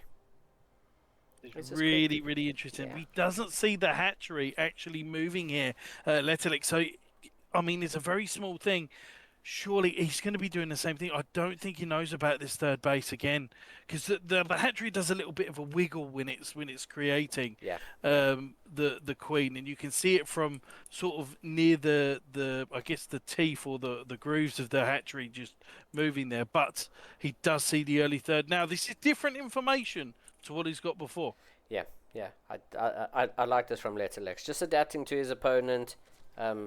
Saying, you know, when he spotted that third hatchery was just about to finish, and this is Letterlex just learning from the first game, saying, okay, you go for a quick third hatchery, fine. And now he's just going in and confirming that. The lovely, lovely phrase and lovely saying, fool me once, shame on me. Fool me twice, shame on you. So let's see whether Letterlex can use this opener with the Oracle here. Remember, Oracles are really useful in PvZs, but it's mainly just because they have so much mobility, and there's not really anything that can punish it. I mean, Queens don't one-shot the Oracle. They could just go around the map gaining free information, and also they're very good versus a lot of Zerglings. Yeah, yeah, they are pretty good. Go Joey, gonna have to fire up a third Overlord if he wants to get on that plan. Then does fire up a third Overlord. We're producing 3 Queens at a time, so definitely going to be prepared for this Oracle when it eventually does make its way across the map. It's just so we're going to manage to get out of range. I think change up eventually. here. Yeah. Let's go for a Robo here after the Stargate. So, I mean, there's no site. Normally you see a Twilight Council because then you'll need to upgrade a lot of the gateway units. Seeing a Robo here with the double gas here, kind of, well, probably, is this going to be like DT drops or something with the Twilight and the Robo here? And then he's going to go into... I'm really confused. There's a lot of tech very, very quickly. Yeah. A lot of gas as well. So it's got to be, again, High Templars or DTs here. Which it wouldn't make sense being DTs, but being it a little bit later, you'd normally try and rush for it. But with the Oracle coming in, I mean, look at this from Go Joey. He definitely is quite a marksman for this matchup. Very, very good in terms of understanding where his limitations are. Again, getting this third base up, and it's going to spiral his economy almost out of control very, very early on. Yeah, Templar Archives coming down here for Letter Lex, and as Go Joey going to try to spiral things. You know, Letter Lex also trying to tech up and try to get to an army that will hopefully stand against that Roach punch. Because I mean, if I was in Go Joey's shoes, you'd be like, well, that Roach attacked it so well in game number 1. You know, maybe do something slightly different, but I would still go Roaches. I mean, it just looked so strong against your opponent. Why you would not do the same or something similar, I don't know. And we'll see if that's just from the income. Just from the income by itself, he's in an insane advantage here, being that he was up to 2.7k resources for a really long time. Yeah. So Letelek's going to be doing the same thing here while he's saturating his third base here. +1 is now earlier here for Joey rather than the last game. And he is going to be using these 2 Archons, and there isn't a lot of units here to be able to hold this. So he will actually be able to take out one of these. Oh, that's a great transfuse. Yeah. Oh, he might still... Oh, I was going to say, might still get it eventually. That Queen does manage to pull back and gets an inject. Oh, 10 Roaches in production here. Go Joey, I mean, I like this from Letterlex, getting the pressure, putting the pressure on, but I mean, Letterlex is forcing Go Joey to make a lot of units. I mean, Go Joey might just march his units across the map. There is a Hydralisk den on the way. I think it's just going to be a +1 Roach Hydra push. Oh, cancels the Hydralisk den and goes for a Spire. Okay. Wow. This is good. Sniping Overlords every now and again here. Coming in with the Observer. He does have an Oracle that is ready to go into the main to have a scout as well. So he's definitely doing bits and pieces to do some damage, but the economy has just been so good in terms of minerals for Joey for a long time. And this is where you're going to see, like, if he is going to commit to these Roaches, a big shift in terms of the supplies right now. With the double Immortals and the Storm and the 4th base here, Letelix is deciding to not go for violence in this game, but going for a little bit of passivity here. Just really being quite defensive and using that Oracle for the scouting. Great. Oh, is he going to lose the Oracle? Oh! 2 HP. Wow. 2 HP. I don't know if you noticed in the top left-hand corner, Letterlex did a revelation in the main base here. But if you look at Letterlex's vision, it was just outside of range, the Spire just outside of range. So Letterlex actually has no idea that there's a Spire on the way here that's about to finish up on the side of Go Joey. The supply is fairly even, although Go Joey up 10 workers. I mean, there is that little bit of an advantage there. And this is great for a lot of reasons, because there isn't going to be a lot of anti-air from his opponent. And you can see actually Go Joey has actually put a changeling in between the Immortal and the Stalker and hold position. That's pretty clever. Yeah. So he could just try and stop the movement here. 12 Mutalisks are on their way, and they're going to be so annoying. Cannons coming down here. So, I mean, the spider senses are tingling here for Letterlix. But I don't think he knows about these Mutalisks. There is no blink on the way. There is no Phoenixes. I mean, the Mutalisks are probably taking a route longest no to mankind, but I don't know whether he sees it. He's just about to see them with. I think he's now seen them. Let's have a look at whether he's going to be making any cannons, and a cannon does come down, but it's not in the position he'd like it to be. Yeah, no cannon here in the main base, and a couple of these probes are going to go down. Now, Letterlex is aware of what's going on, but, I mean, I think I was going to say, there's a Zilla run by in the top right-hand corner. Doesn't get the cancel on that. These muters just denying mining out of this main base has, yeah, Letterlex, I don't think has enough stalkers here to deal with these muters. 12 muters going to not take on, I was going to say, 12 muters not going to take on these 3 stalkers. Letterlex, though, pushing at the front. Huge storms coming down.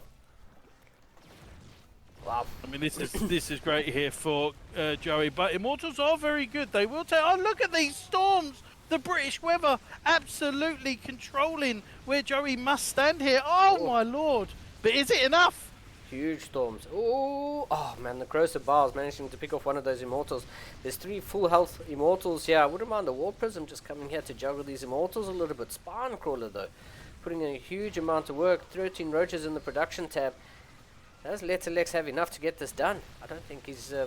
oh, Corrosive Bars. Oh, Letterlex obviously paying attention back at home. Those muters probably still causing huge amounts of troubles. Lings coming from the back. Getting the wrap around here.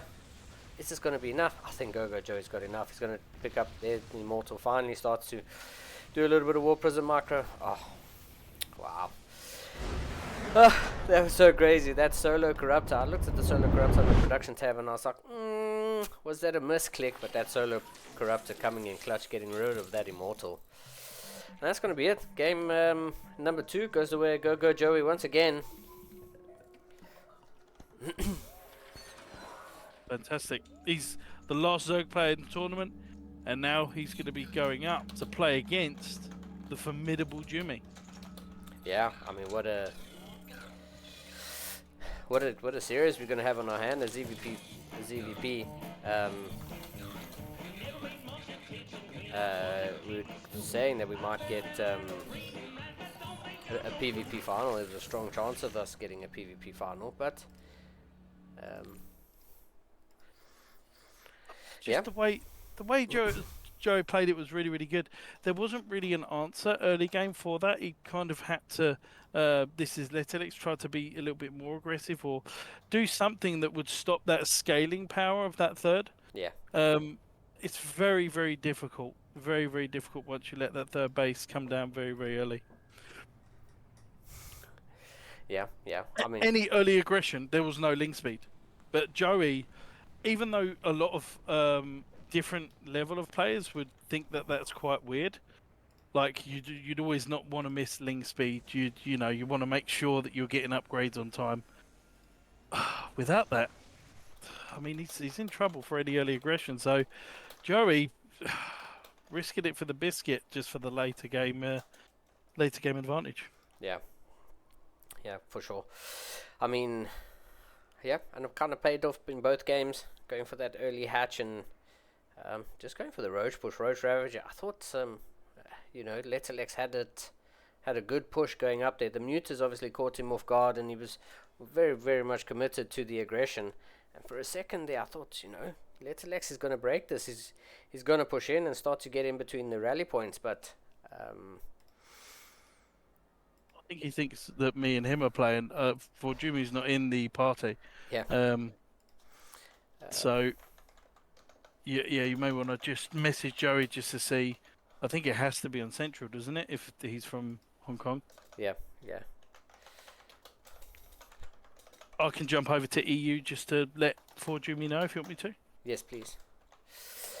2 secs. We'll get this set up. This is what a series. And seeing Go-Go Joey going up against for Yumi, I think this is probably one of the best finals we could look for. This is going to be a real banger. A fantastic PVZ from quite an unorthodox opening from Joey. But if Forjumi's been watching, I'm pretty sure there are a lot of things that you can do to punish that very early on. Because of the lack of the queens at the start. You chrono boost 2 adepts to go across the map, you're getting 3 drone kills. Yeah. It doesn't even matter. So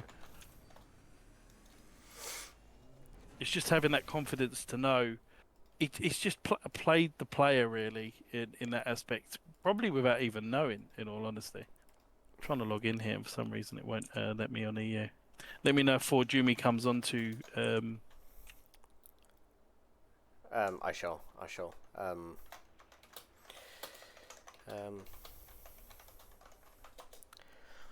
Yeah. So that was a power PVZ or ZVP, I guess, which way you're looking at it.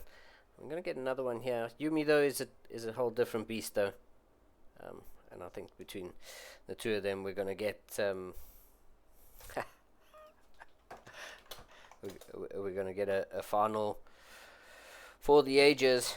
When we had the Esports World Cup yesterday, that was pretty amazing. We have Yumi going up against Gogojo in the final here, which is, I mean, just as great. He jumped onto NA, has he now? I think so. Gogojo says they're vetoing. Okay, fine. Okay, I'll jump back onto America. Oh, great. He messaged me at first, so I was like, yeah, that's not a good idea. I mean, my DVDs are right. Yeah. I definitely will not be participating, man. Thank you. That would not be worthy of the viewers. We would lose them very quickly. I'll jump back on yeah, there we NA go. as well. Yeah, Yumi's just joined.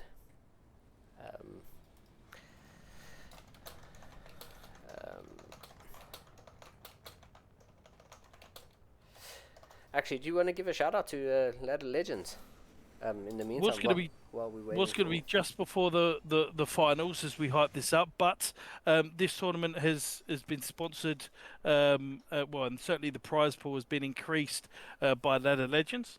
Just a brief, probably shout out to Ladder Legends. Obviously, myself, half co-founder, and with my wonderful other companion chatters, making an improvement server, focusing on helping players reach their limitations within the game and pushing them to levels that they couldn't possibly imagine.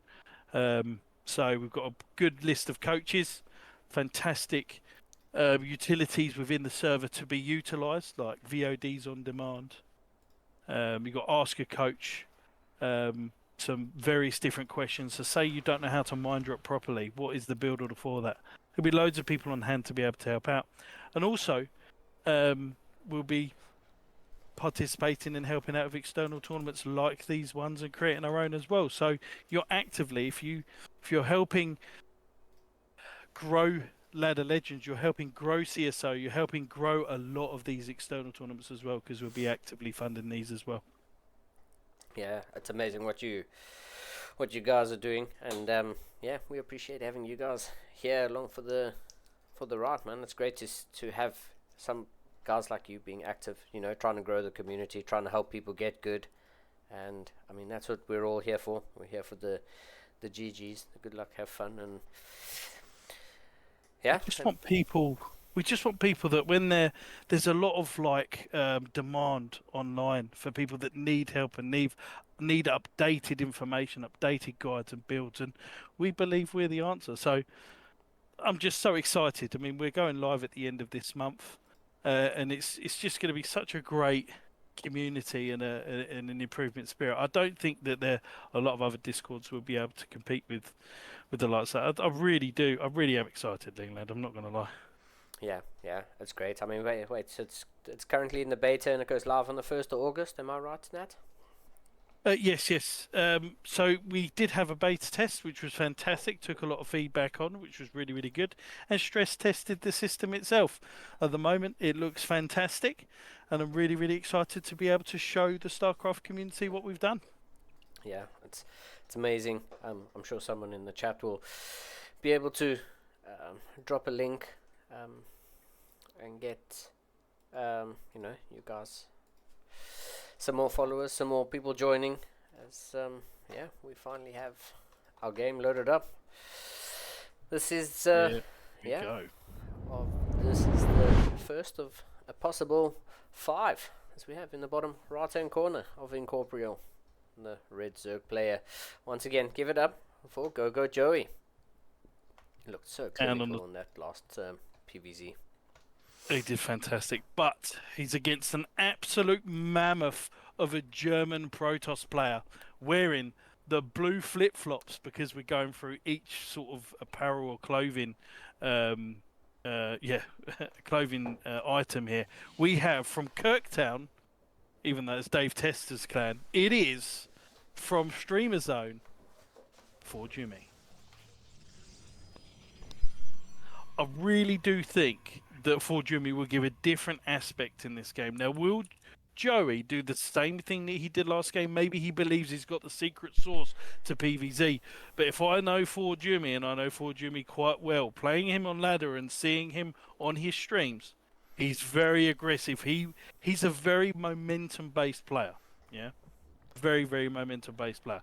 I don't think he will let him certainly trick him twice. Yeah, we'll see if For Yumi can get that going, or if Go Joey can just play that, traditional Zerg role of just being super reactive, just being there in your opponent, or deflecting everything that your opponent throws at you, and, come out on top. See if you can just manage to hold it together and to the point where, you can actually... Oh, he's going to go for a very quick third hatch again. I think different here is for Jimmy actually saw that drone go towards that third base as well. So if he does go for this second gateway, which there is space to make a second gateway here as part of the wall, he could actually go for quite a few adepts with an oracle. And I don't think there's much that Joey can do about it. It depends on how he wants to do this. Is he going to chrono boost the first and the second adept? This is going to be really, really important here. Does he pretend to go for warp gate or not? This is all on for Jimmy to try and punish, or to try and be even more greedy with this information that he's got. Yeah, let's see. First adept getting chronoed now. Is the second one going to get the same treatment? There it is. There we go, baby. He knows he wants to try that aggression. He knows that there could be a really early third here, so he's going to be really... Is that going to be rallied across the map? Of course it is. Jimmy, at the moment, is going to be playing versus a player. 100% here. 6 Zerglings at the moment in production here, because the Overlord, guess what? The Overlord sees that the second adept is being chrono boosted. Go Joey knows exactly what's happening. Yeah, and like you said, pretty much just units in the production tab. 2 more queens getting fired up, and I think the queen might just finish as 3 queens now, 1 from each hatch, but I think the queens are going to be essential to holding this. Ling's just chilling here in the natural. Another queen pops up in the... Going to pop out, and here we go. Let's start to work through the adept shade. I do like that Yumi has decided to shade the adepts back, walking onto creep, shading back, making sure that the adepts stay alive. It's going to be really important. Ooh. So this is so much different. It's getting up to 3 minutes 30. Sorry, go on, Ling. No, I was going to say it's a Void Ray first out of that Stargate. I said for Jimmy is slightly different to a lot of the other Protoss players. He does work on momentum here. There was a lot of early aggression here, which already for Joey at this point in the game is quite even in terms of workers. Yeah. Whereas in the last games he was quite ahead. He's really putting the pace of the game on Joey here, especially with that first 2 adept harassment. I said that would be a really key thing to try and punish what Joey's doing. Yeah, and so far, I mean, the Void Ray does spot these Lings moving across the map, but I was going to say so far, no worker losses on either side, just some Lings going down. I think that was the 3rd Ling. Yeah, 3 Lings going down in total, so no real losses as this Void Ray is hunting Ovies, but still to find 1, which we'll probably find now. It does kill 2 Overlords. It is worth it. Oh, that's unlucky. That the Overlord, absolute solid snake of an Overlord there. If you've ever played Metal Gear Solid, where he sits there with the cardboard box over his head, hiding from the enemy. That was certainly that Overlord there. Yeah, and that Overlord's actually going to come in quite clutch, getting the scout off to see exactly what Yumi's going for. He said, it would be good if he gets 2 OVs. He's going to get 2 OVs for that. 2 OVs just sort of clumped together here at 4th base location of Go Joey, and I mean that's going to hurt a little bit. Now, if Joey gets a read on this, he will go straight into Spire. If he believes that this is something that is going to be really, really aggressive, he's going into Hydras here. This is very interesting. Where are the Adepts? The Adepts are going across the map here. He could be in a lot of trouble. Joey hits a fantastic timing here. May he have to show his carrier? He may have to. Yeah, the Adepts are on the other side of the map. They get 3 drones, 4 drones. So, I mean, 4 drones for 2 Adepts, not too bad, but it doesn't have to show the carriers. A good thing, really good thing here is the 2 Adepts doesn't really do... Well, 6 worker kills, I say doesn't do much. Actually keeps them level. Yeah.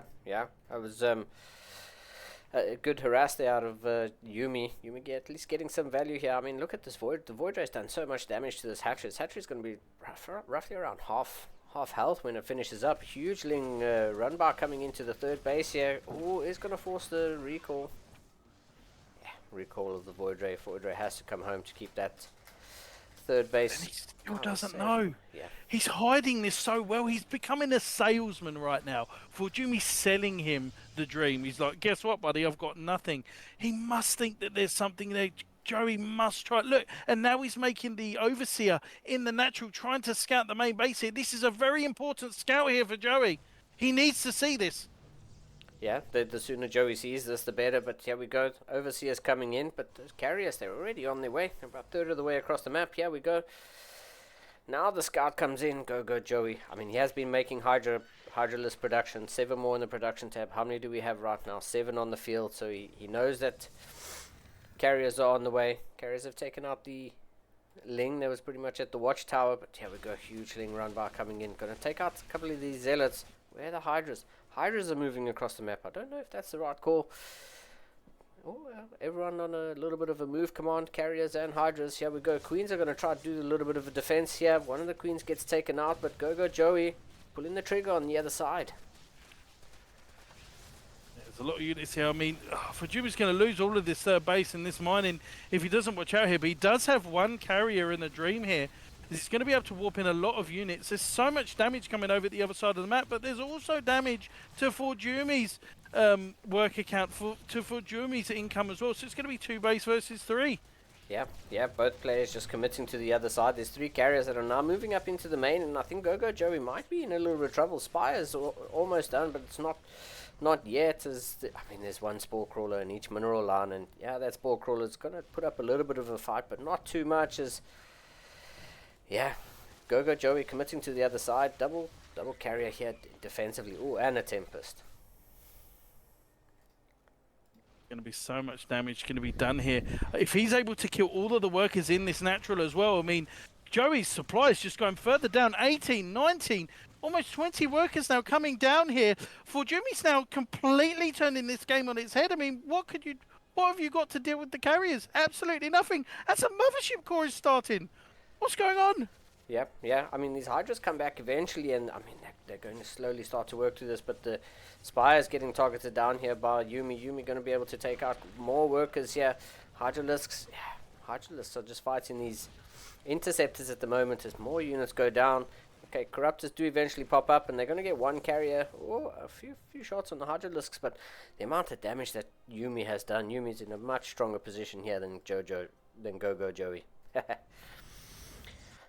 Very hard tongue twister that, but we do have 4 carriers here. We do have a Tempest somewhere. I can't even see where it's gone. Is that Tempest dead? Where is it? No, hanging with the 4 carriers. Oh, it's hiding. Yeah, hanging. But the Corruptors going across the map. They are just going to slowly start to get through these carriers. Oh, shield he back. has to jump on these carriers right away, otherwise these carriers are going to, put forward their momentum. Oh, Forjumi is so close to just losing all of his air units. There's nothing to do with the Hydras. Linglad, is this going to go to the first game to Joe? What's going on? What is going on? Yeah, that's just what I was trying to say. Like, these Corruptors just came across the map. There's no real tech here. The only thing that Go Joey can really make is Lings, 26 in production. But these Hydralisks and Corruptors, I think Go Joey's just got enough. There just seems to be enough on the ground. The Hydralisks putting in such a huge amount of work. All the air units have +2, but there's no air units left. Hydralisks and Corruptors now just hanging out at this 3rd base, and yeah. Next the first game. What is this? I mean, yeah, I thought, I mean, not even 2 minutes ago, I said Yumi was in such a good position, but yeah, Go Joey, once again saying, for the second time this tournament, we've seen someone say, hold my beer, I'm going to go do whatever it is I'm going to do, and yeah, Go Joey, he's moving across the map. I don't know how many corruptors he got out. I think it was like 10 or 12 corruptors I saw on the production tab before that Spire went down. I thought, oh, that's enough. Then when I saw the 4 carriers and Tempest back at home, I was like, maybe. But, Yumi just not having enough to deal with those corruptors just right-clicking down the carriers one at a time. And maybe those interceptors were, trying to fight the Hydras or the Lings or something and not actually focusing on the corruptors. But that's kind of how it goes. The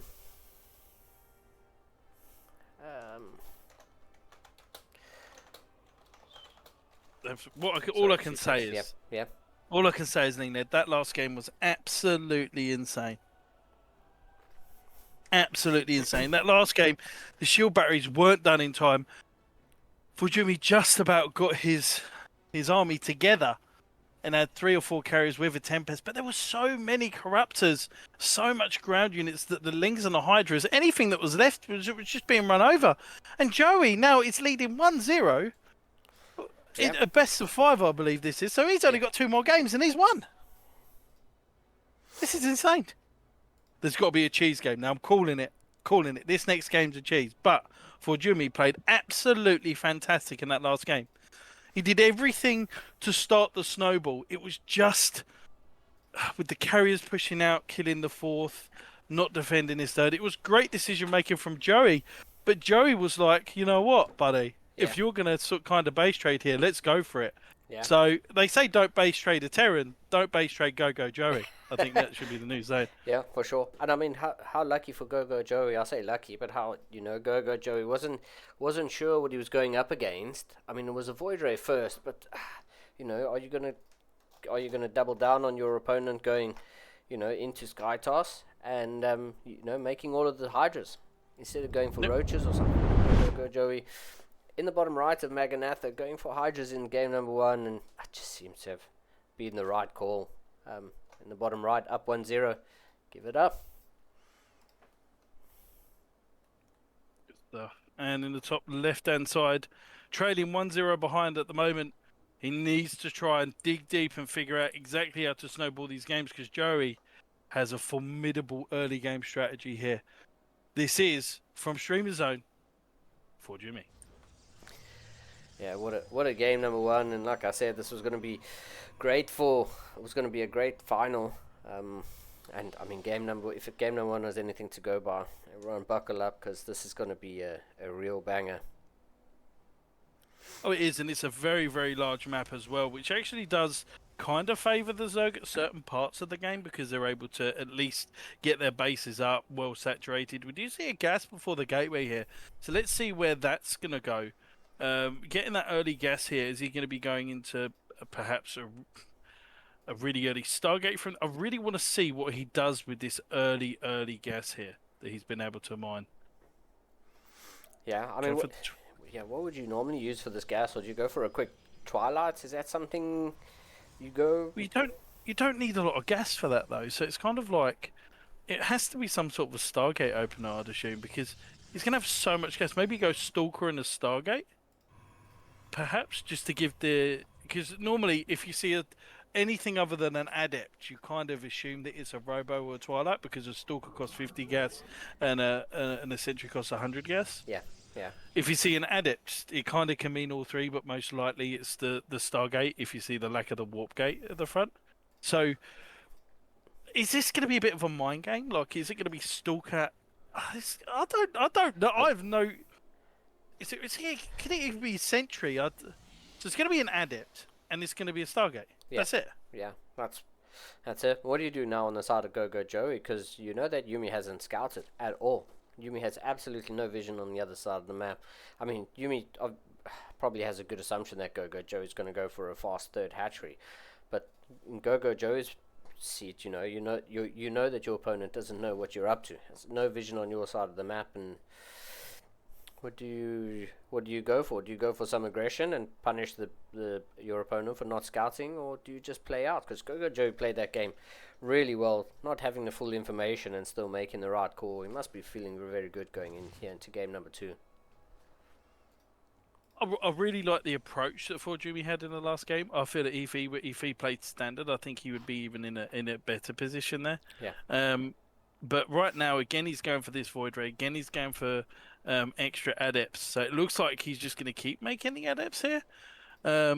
He's kind of expecting his opponent to play standard here, when he's really not. Maybe he's making an extra couple of gateway units here to do some more aggression with these adepts, maybe to the third base instead.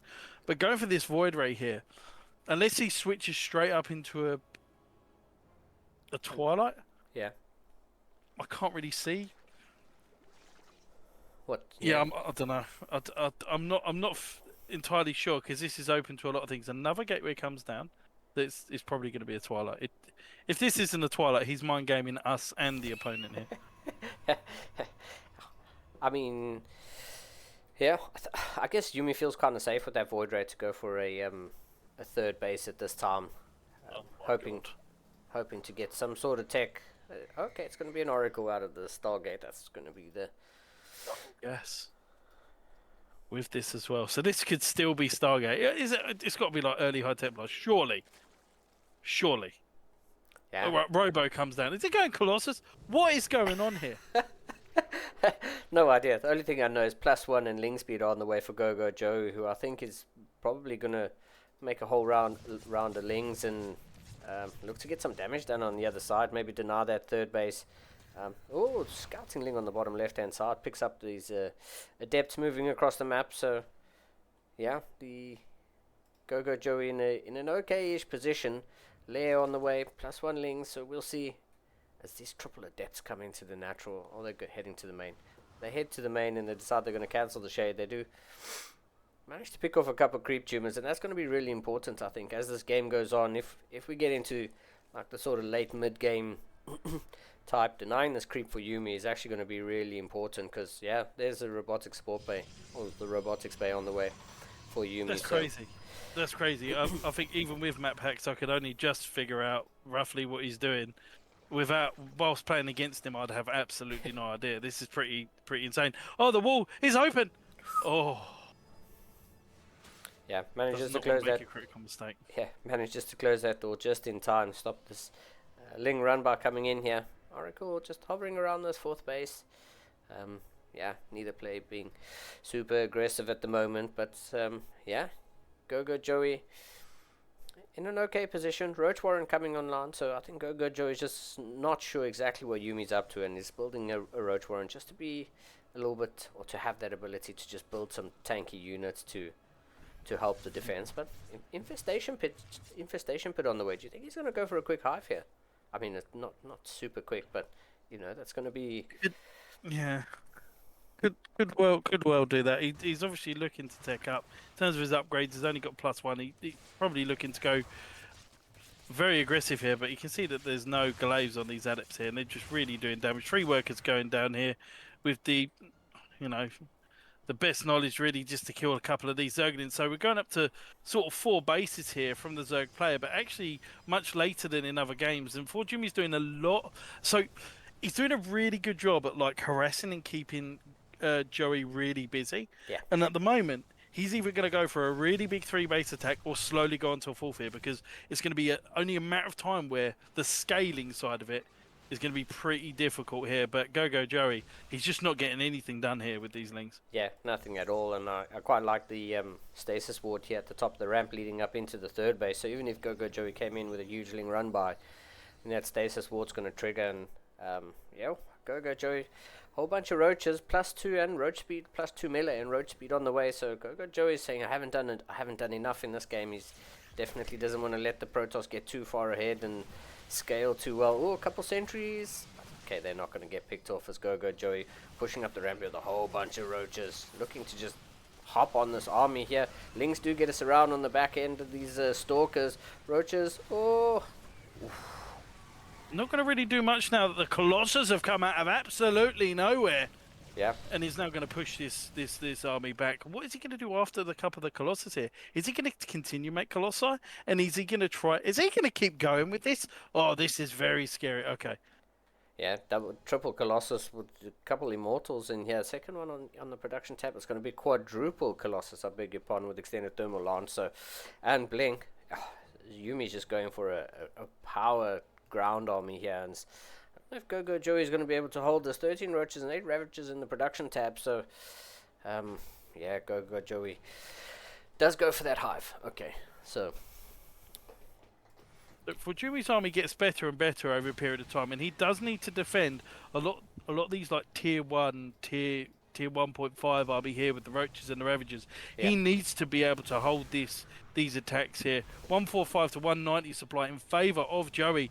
Joey is really constricted to these Roaches here, but there's 4 Colossi here that's going to be absolutely lasering these units, and 3 damage by the Void Ray here and the Oracle. So I don't think he can do much damage here. Yeah, absolutely nothing that shoots up.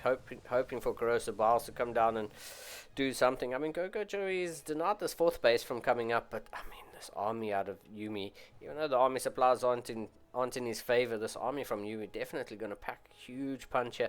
And there's a War Prism, so there's that micro potential here to keep a couple of these units alive a lot longer.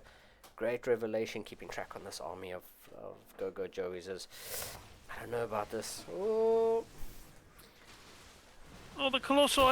Oh, one Colossi goes down before the fight even really kind of happens here, but the Colossi are in the back here, absolutely mowing down these Roaches. There's 2 Immortals. They're completely disintegrated. They're almost evaporating. But 199 supply is just remaxing with Roaches here. Yeah. Go-Go Joey just remaxing with the tankiest units he has at the moment. He knows he just needs to just keep sustained damage on this army, and eventually, he'll be in a much better position. Just needs to hold on, I guess, Joey, at the moment. More Roaches, 4 Lings in production, Tunneling Claws and Burrow on the way. So, I mean, you think Go-Go Joey's just going to try to sneak up underneath this army and, pounce on the entire thing. You're trying to come at this army from 2 different angles, but... Trying to jump on top of his army. Look at this complete surround here with the Roaches. Yep. As the Immortals get absolutely destroyed. Of that one Immortal. It's still alive, actually. It's still alive. How close is this fight? Yeah. All the Roaches are still disintegrating, but for Jeremy, he's trying to spread his army out. What control is that? That's insane. Yeah, great control there by Yumi. Even moving that Void Ray away to not get Corrosive Bile down, as that Void Ray is pretty much just tanking free damage, or just dishing out free damage at the moment. This army, I can't believe this army is still standing here, and two Disruptors have shown up. A couple of Purification, Purification Nova goes off and forces Go-Go Joey to back off, but the supplies are only 40... Oh, good control there by Go-Go Joey, also letting that Purification Nova whiff. These two Colossus here still fighting, still getting those swipes off, as Go-Go Joey trying to lure Yumi on to creep here. Oh, War Prism! Oh, War Prism does manage to drop that Colossus before going out, but that Colossus gets deleted pretty much, or Colossus get deleted pretty quickly after getting dropped out, as Go-Go Joey forcing this back, but there's not much here. How on earth is it? The control from both players is amazing. Fortunately for Joey, he does have the economy to keep pumping out these units. So every time he does a great trade, it's only going to be helping him. For Jeremy is basically running on fumes, as we do see these Roaches sliding right underneath these units here. You can actually see it from Jumi's side. He can see the Roaches underneath. I think he actually sees them. Yeah, he must be. The way he's tracking this this movement. He does have a cannon in the 3rd base, but he doesn't have any detection in... Ah, he does now. That was fantastic. Oh, that's great. But, I mean, those Roaches just seem to have been a little bit of a distraction, because here we go. There's another little push coming into the 3rd base. Oh, a few of those Roaches made it through. Oh, no, there is an observer tracking them. Okay. I thought a few of those Roaches made it through, and that was just going to be a thorn in the side of Yumi that he really didn't want. What's really crazy here is, Leland, I don't know how Fujumi is actually in this game. If we have a look at the units lost, they're very similar, but Fujumi has not actually had the amount of resources that Joey has, and Joey is just maxing out again and again and again, throwing everything at Fujumi, and he's just holding here.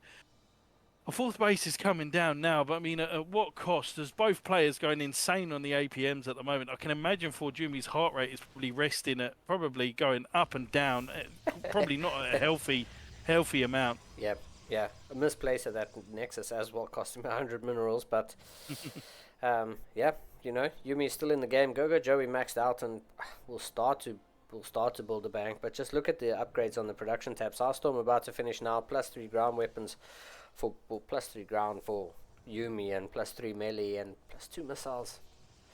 Adrenal. The longer Joey waits, the stronger Jumi's Yumi army gets. becomes. Yeah. So he does need to be careful here, and also watch. Oh, look at this! Oh, that's actually all right. Yeah. Half health in these units means that there's only 2 stalker shots, but the Vipers are here.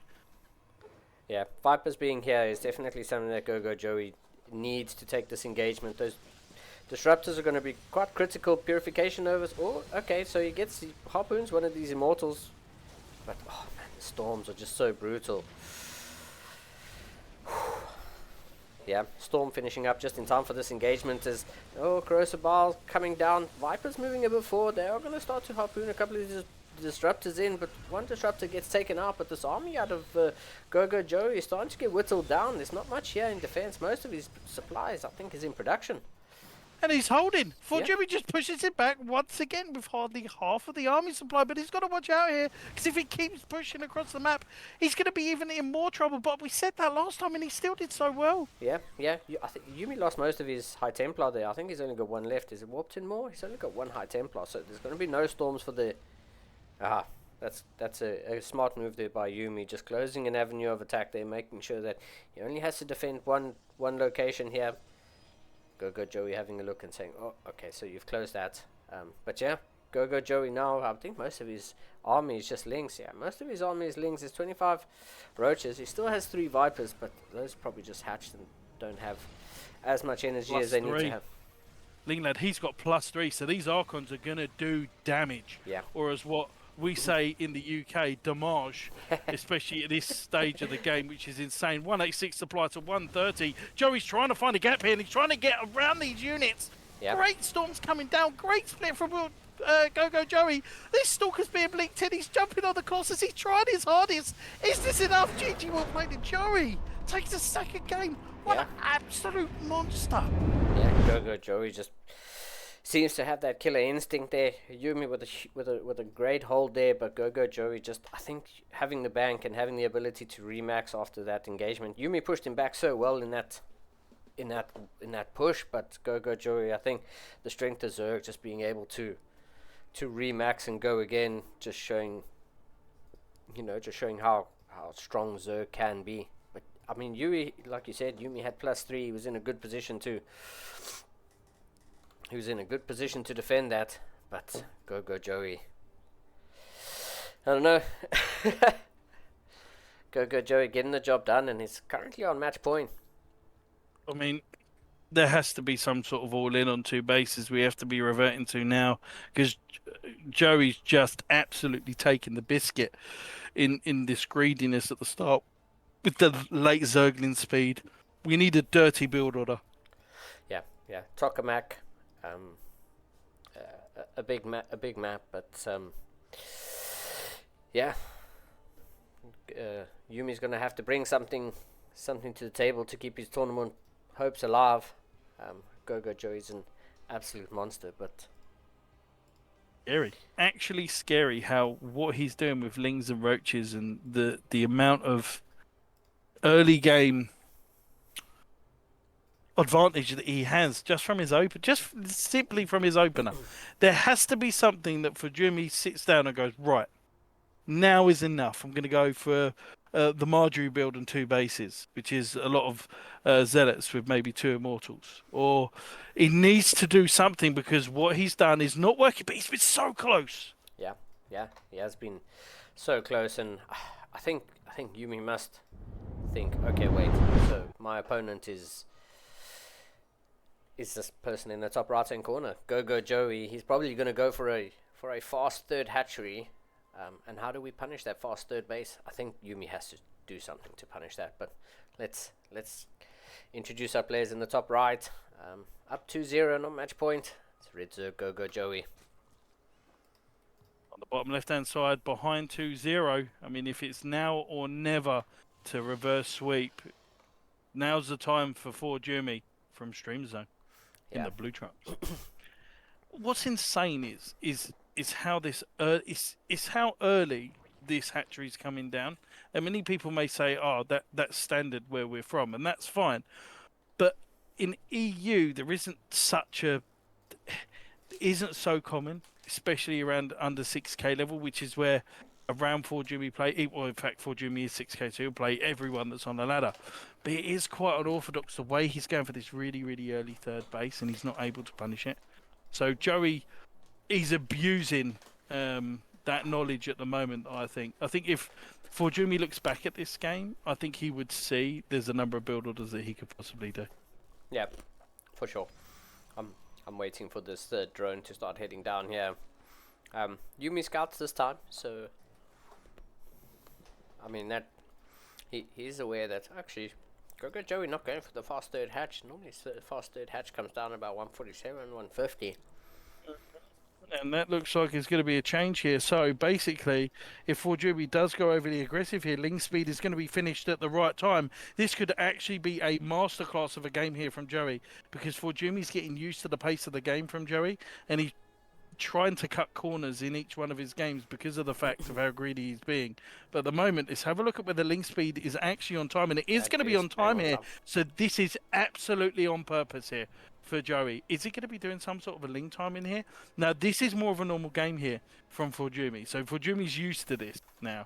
Yeah. So this is in the realms of like being comfortable here. See how now he's able to deny this third base a little bit. It's a little bit more comfortable. I don't think this is a good idea for Joey unless he's planning to do an all-in. Yeah, that's the only thing I can think of. Yeah, this is Yumi playing a normal game, and I think this would play for Yumi's strengths. We'll see just what Go Joey wants to do with this, but this is what we in Europe would call a standard open. So we'll see exactly how this goes. Yumi's once again going for that Stargate, unsurprisingly, and we'll see if that's going to be an Oracle first this time, seeing that it is a standard game, or if once it is going to be an Oracle. So look at how more comfortable he is now.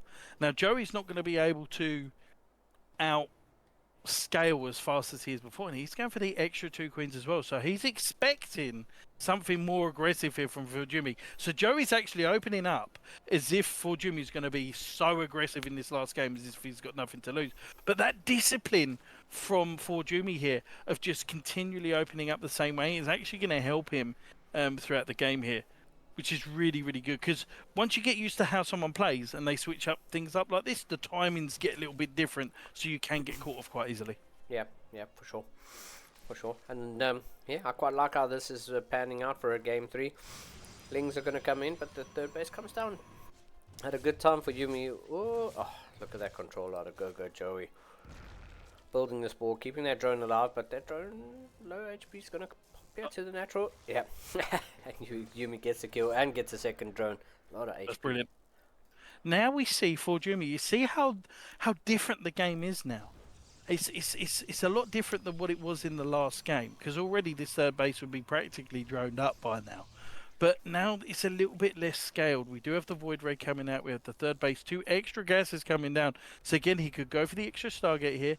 But he's going for the Twilight Cancel and the Forge. So it's going to be very similar to the second game. However, I think he's probably going to open up with Storms now instead of maybe Colossi. Or he may choose to do the same thing. I don't really know.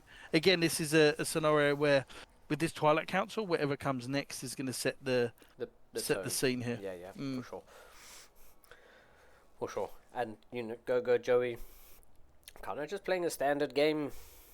And we'll see, there's 2 extra gases on the natural, 4 gases. Go Joey going up to 5 gases now. As, still no tech. Still sitting on just a spawning pool. Still only Lings and Queens here for Go Joey, who's... okay, now I'm going to throw down that Hydralisk Den, and, that Oracle getting the timing, getting the scouts on that Hydralisk Den as it goes down. See how different the game is just because he's playing standard. It's insane, isn't it? Yeah. 4 workers going down, 5 workers going down, 6 workers going down. 4Jimmy is in his element right now. Yeah, in a much better position than he was in game 1. Even look at the control, pulling the the weaker adept to the back. And I mean, those adepts are in the main base now, getting a couple extra kills. 10 workers going down. Yeah, for Yumi playing such a great game as the Void Ray pops up into the third base here. Gonna try to get a couple extras, but 3 queens gonna be able to shoot this Void Ray away. Oh, Oracle. I thought the Oracle was coming back into the natural. I thought, here we go, Yumi's all over him. It's like a rash. But Right, go kind of Joey. looks like my spidey senses were tingling. This is definitely going to be a big Hydra Ling all in here, and it doesn't even look like there's any upgrades here. So we're going to be looking at around about a sort of 6-minute 40 move out with a 7-minute push here, maybe even a couple of dropper lords with these queens. It's going to be a very strong push, but guess what? Storm is on the way. The shield batteries are on the way. The cannons are on their way. Forjumi is as prepared for this as you could possibly be. Yeah, for sure. Charge, Storm, and +1 might all just finish just in time for this this push, this Overlord, trying to drop some creep, trying to get the speed boost to get these units across the map just before all of these upgrades come in. But, I mean, just look at this defense. There's cannons, there's stasis traps, there's shield batteries on the way. Yumi's in such a good position just to push this away, just to swat it away like a fly and say, you're in my game this time. It's game number 3. It's not over until it's over, and I'm not out yet. Although the supplies are in the favor of Yumi, but sorry, in favor of Go Joey. But Go Joey's the aggressor here. I think he's going to lose a lot of units with this push. It will be, but the quality of the units are just so much less than in other games here. And there's just not a lot of avenues to be aggressive here. Forjumi should be able to get into the next stages of the game once this push, if he holds this push. There are no upgrades here. There's no +1, and there is +1 for Forjumi as he's going into air upgrades after as well. How is he going to attack into Storm? I don't know. Does that look run by? Yeah, these zealots heading up into the natural. I mean, Go Joe's got a few lings coming back. A few lings aren't going to do much to these zealots. The whole army has to come back, and it is going to force a recall. Oh, how many? Okay, I think this is actually pretty huge. This is pretty huge. Yeah, this is Yumi's game for sure, and I think just the setup at this third base. Look how well defended that is. I mean, there's no. I told you, look at the meta. They love drops. They love Overlord drops. It's insane. It's absolutely insane. Look, on the left-hand side, this isn't over yet by a long shot. This is scary. That's what this is. Yeah, this game is definitely... this drop might have the ability to turn this game on its head, but I still think I like this position here for Yumi. Go Joey. Gonna try hit to 2 places at 1. There's a zealot run bar that's sort of just setting up, going down the bottom right hand side, but here we go. The drop is coming up into the main. There's an Artosis pylon powering most of this as finally the Overlords start to drop everything out here, but the zealots do warp in just in time. Oh, this drop is actually doing quite a bit of damage here. Those zealots, they don't get enough done in the main base as the run bar on the right hand side is going to drop Yumi down to Go Joey down to 4 bases. This is a great attack here from Joe. Really try to...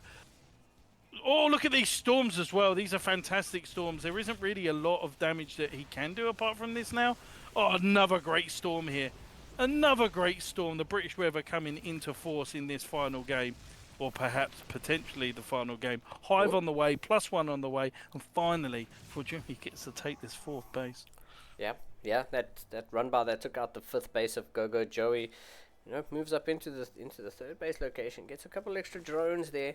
I mean, Go Joey still has the drop. There is still the Overlords loaded up on the left-hand side here. What's in here? 7 Hydras and 8 Lings, so, I mean, it's not as strong as it once was, but there is a War Prism on the top side of the map. We'll see exactly if Yumi's going to warp in some Zealots, lift up that War Prism, and then head over again, because Go Joey is really committed here. It really needs to get some damage done, because I think Yumi, as the longer this goes on, the stronger Yumi's going to get. And yeah, I'm not too sure about this though for Go Joey. He tried to change it up in this game number 3. Really hasn't helped him. Hasn't helped him. Just changed it up into Yumi's favors. The 5 Dropper Lords gonna load up and come in again, but Yumi's ready, man. Look at all these Stalkers waiting for these Dropper Lords to come back in. He's on a bit of a time limit here. Is Go Joey, because once these Tempests are out and he's got Storm and Tempest, guess what? You get to take out Lurkers, Anlings, and everything in between. So all the Stalkers in the main base. Yeah, he's not going to be going for that. Let's be honest. Yeah, Go Joey's got a lot of lurkers here, but I mean they just don't. They have seismic spawns, but they don't have the adaptive talents. But Yumi not going to engage into that, and Go Joey being forced to go all the way back home. Another 2 drones go down to Zealots at the 4th base. This Warp Prism is just going to chill here on the top side of the base, and oh, there's a drop happening. Oh, man, loads of storms happening here. Very easy defense here from for Jimmy here, as he's now in the first time in this series in a lead, in a position where he can actually take the fight, and that's because of the openings. He's going to be able to deny this 5th base again, and the longer this happens, the more chance that the Zerg cannot remax and wear down the Protoss player. Stalkers are still in the main base, by the way. Yeah. Yumi just in a really strong position. He's just so aware of what Go Joey's going to try to do. Is here we go. Yeah, that's oh man. He's a menace. Yeah. This is Yumi's game, and I think Go Joey really has an uphill battle here. This Ling run by not going to get anything done. As Protoss now entrenched on 4 bases, and Go Joey in some real serious trouble. Zealots in the top side of the map here. Oh, Tempests. Oh, pick off a couple of those Dropper Lords, and that's going to be some free kills. But there's Zealots here on the top side of the map, and that's going to deny another base. Go Joey expanding 3 times, just to be able to get ahead. But this army moving across the map here for Yumi. How do you defend this as Go Joey? Good looking, very, very scary. He doesn't have the tools really to deal with the air army unless he walks into all of these lurkers. I don't really know how else he's going to be able to get back and scale into this game, because at the moment we've got Void Ray upgrades, we've got Blink Stalker upgrades, we've got +2 on the way for both air and ground. This is looking great for Fortumi as we go into the later parts of the game. There's nothing to kill the mothership. There's like 5 Hydras. Yeah, the storms on these lurkers are great, but a whole bunch of corruptors have popped out. I mean, when you've got how many? I think he's got like 5 Tempests now, something ridiculous. 6 Tempests. I mean, he's just going to be a slow death from here. There's no way to engage this army. You need fungals. You need a lot of spellcasters to be able to do something here. Yeah. And this is great for Fortumi going left and right, forcing him to move, forcing Joey to move these lurkers left and right. This is what you want to be doing here. Yeah, another base going down, and I think, yeah, you're right. This is just... Yumi just needs to be slow and methodical with this. Just, force these lurkers to just reposition, and just shave off a couple of units every single time, because, go. He's gone in! Oh! Storms go down, the Corruptors are trying to go on top of the Mothership Core. The Mothership Core is not being taken down at the moment, but all of the Lurkers are slowly going down one at a time. Storm is coming down on them as well, but the Lurkers are still doing damage. How has Joey been able to trade cost efficiently against this absolute insane engagement? Yeah, absolutely no idea. I don't even know if there's an observer here or if these Lurkers should be sitting on hold position until the time comes, but a few more Lurkers morphing in here on the front lines. Looks like Yumi's going to send that War Prism in. See, yeah, Yumi's sending that War Prism in on the north side of the map, but there is a Spore Crawler there, so... Wow. Lurkers again doing the damage and stopping them from coming in, but a lot of Zealots, as you've said, coming into the natural here. There's so many Zealots here. He's going to have to pull all of his units there, but once he does that, I mean, that 5th base is ready to take again. For Jimmy is just wearing his opponent out right now. Yeah, and Lurkerling, I mean... Oh, the Zealots, the Zealots are quite upgraded. They have +1 shields. No armor upgrades on the ground units, but they have at least +2 and +1 shields, so they are a little bit more tanky. The Spire is going to get taken out before +2. There's nothing here really to deal with these Zealots. Oh, 1 Zealot remains. Oh, the Spire survives with +2 upgrading. Go Joey really needed that, but once again, another Zealot run by heading to the top side of the map. Unless there's a few... oh man, these Tempests baiting these Corruptors in for an attack there. I was going to say, unless there's a couple of spawns being built here, the Tempests just slowly using their range going to be able to whittle down these this army of Go Joey, and look at the supplies. Yeah, Joey's doing a great job, but it's going to be few and far between here because Zealots are ravaging the bases. The fourth base on the other side, he needs to commit, and to commit he does as well. Great storm in between, all the lurkers are being taken out, and there's too much air army here. GG, and Forjumi gets a point on the board.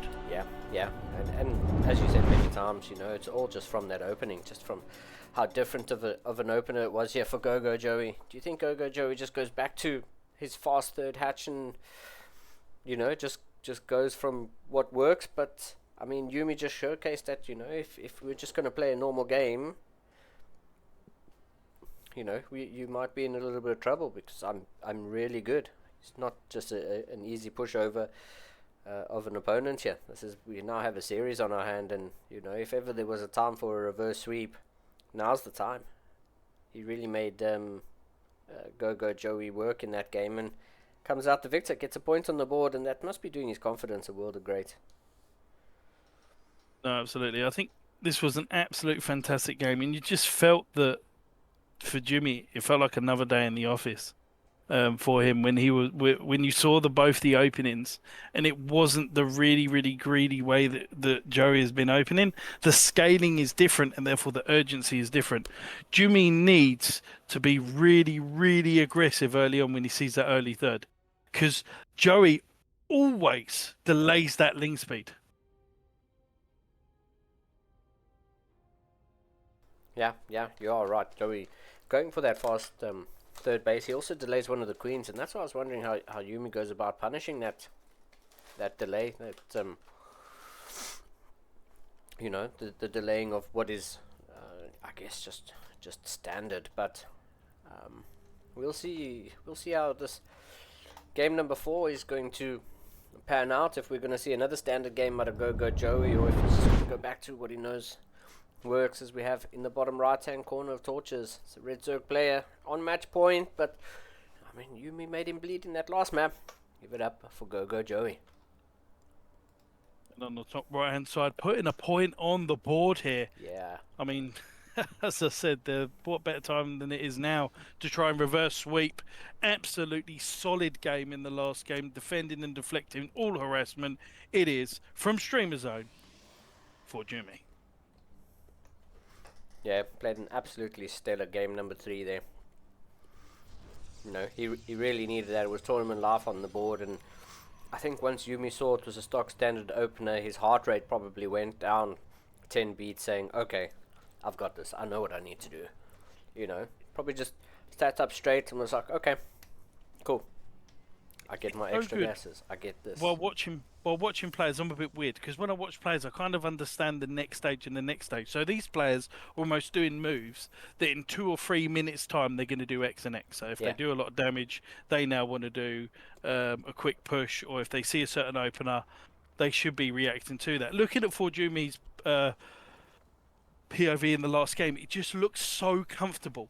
It looks so comfortable, and let's hope that he does it in the same one. Although Joey needs to go for that early, and he's going to do it in this one. He's going to go for that early third C. He sees that. I've just seen it from Forjumi's POV. He sees the third base here. He needs to go into some sort of early 2 base all in here, and if he does, I really truly think Joey is in massive trouble. Yeah. Needs to start to show a little bit of disrespect here. Great scout. Yeah. It's a forward third. Which is interesting. Yeah, I mean, that might play to Joey's strength to be able to just hit that little bit faster with the creep spread moving north. But it also does mean that this third front third is going to be a little bit more exposed. And if Yumi's going to go for that 2 base push, that really hard 2 base timing. Here we go. Here we go, ladies and gentlemen. Finally, a reaction to this early third base here as we see the Twilight Council. This could mean DTs, Glaive, Blink Stalker. I'm calling Glaives. What are you calling, Linglad? Yeah, I think I was going to call Glaives as well. I think Glaives in a position like this, as long as you just have that adept sprinter going and all you're doing is just warping in Glaive adepts. How many do you wait for before you move in? 8? 10? Yeah, 4 to 8. It's normally 1 to 2 warp-ins, and then you just transition from there. Is this going to be a robo as well here? Yeah. No Glaives is on the way as of yet, but we're going to be waiting for this. Is it going to go into charge? Is it going to be a Marjorie? What are we doing? Let's have a think. Let's have a think. Let's see what upgrade that comes in here. This is going to decide who ultimately wins and loses this game here. Yeah. But do you see that robot on the way? It's a DT shrine. Oh. Now that's naughty. Juicy. Yeah, that's juicy. That's that's definitely going to put a thorn in Joey's side. And I don't know if Joey's... I mean, this Overlord's not coming in for a scout. This one's just sitting on the pillar over here. If Joey doesn't go in for a scout and these DTs come across the map, we're going to go to a game number 5 because I don't see how he holds it. Okay, there are a couple spores coming up. Well, one spore in the natural for now. You know, at least there will be some sort of detection. But with a warp prism and some DTs warping in the main base of Go Joey, I mean that's going to be DPS to the max, and Go Joey might be in a bit of trouble. If he goes straight into the main, I can see him doing damage. I mean, even though there are queens there versus 4 DTs, queens don't do any damage whatsoever. They basically tickle them. Yeah. So right now he needs to go for this triangle third here. I can't imagine him taking the linear third or the horizontal third here. Oh, there's the warp prism. Yes, it might get spotted yet. Oh yeah, Go Joey spots the warp prism for sure. I saw his camera head over there. He's going to get one inject in, and then queens are going to be rallied here. Oh, ready for this is oh yeah, that's Go Joey's saving grace with his positioning on the mini map, or having his eyes on the mini map. But double adept are going to shade up here into the natural. We're slowly start to see some drone damage. Lings do show up, and they're going to be able to get one of these adepts before the shade finishes up. Yeah. He's going in here. There isn't really much they can do. Better to morph into Archons here, but he's ahead in workers here. He's ahead in a lot of workers here for Jumi. Oh, he doesn't want to lose these. Oh, this is a huge mistake here if he's not able to kill this. Yeah, good transfusion on that. Good transfusion on that spore crawler. Even the drones getting pulled in to fight there. It's a nice cleanup. It's a cleanup that Yumi really didn't need to happen. Just diving on that spore crawler, but a clutch transfuse, keeping that alive as Go Joey now moving across the map. There's a full wall of... Well, no, there's not a full wall of... There's a zealot here. There's going to be a warping behind the zealot, because eventually that zealot's going to fall, but... Okay. He's going in again, don't worry. Yeah. He's going to be able to kill some workers here, and he is coming in with this warp prism to see if he can snipe this, and he's able to do that as well. There is no detection for the moment, but I think one piece of detection has been completed, or is it not done yet? Yeah. No, is he going to lose this natural? Is this what's going to happen here? This spore crawler's just moved over. Is about to burrow itself as the DTs. Oh, DTs managed to get out of there. Their warp was improving in clutch, but yeah, here we go. 3 queens on defense with a spore crawler here. What do you think Yumi's next stage is? I mean, he's obviously going 2 base all in now. 2 base all in. Has to be. Yep. He's going to try and be really annoying with these Archons, which he's doing a great job right now. Joey knows that there is no... Oh, he's made a crucial mistake here with the... Okay. He knows that there's no 3rd base, so all Joey needs to do now is make units after seeing that there is a lack of 3rd, especially with the lack of the front 3rd as well. He's going to see all of these units here. And these Archons are actually going to do pretty well here. They are going to kill a lot of these roaches here if left unchecked here. Oh, he does really need to watch out here. Great micro here from Forjumi. Forjumi making it happen. He's coming across the map. He doesn't want to lose this. He wants to tie this series up. Yeah. Just units in production here. Go Joey's got 7 lava in the bank. He's not spending it just yet. He will hit a bit of a supply block. Oh, definitely supply block now, losing that overlord. As here comes Yumi. Queens, roaches, ravagers. Is it going to be enough to hold on? Because this is match point here for Go Joey. What does he do? There's so many roaches that have just come out, but the immortals at the back aren't really firing on anything. Well, Jimmy's trying to get them closer. There's so many workers going down here. This is an all-in. More zealots are coming in. For Jimmy's going to even this out. I can't believe we could be going to a final game here. Yeah. Oh my god, he's destroying these roaches, Lingland. Yeah, that's it. A lot of Go Joey supply is still in production, still in the lava, still in eggs, waiting to hatch. He's just trying to not lose everything. He's now pulling the drones, but there's 3 mortals here, just going to do so much damage against the roaches that are about to pop out. 11 more still popping out as GG gets called. Yumi taking game number 4. Let's go, series is now. Oh. What did I say? I hate being right. I hate being right, man.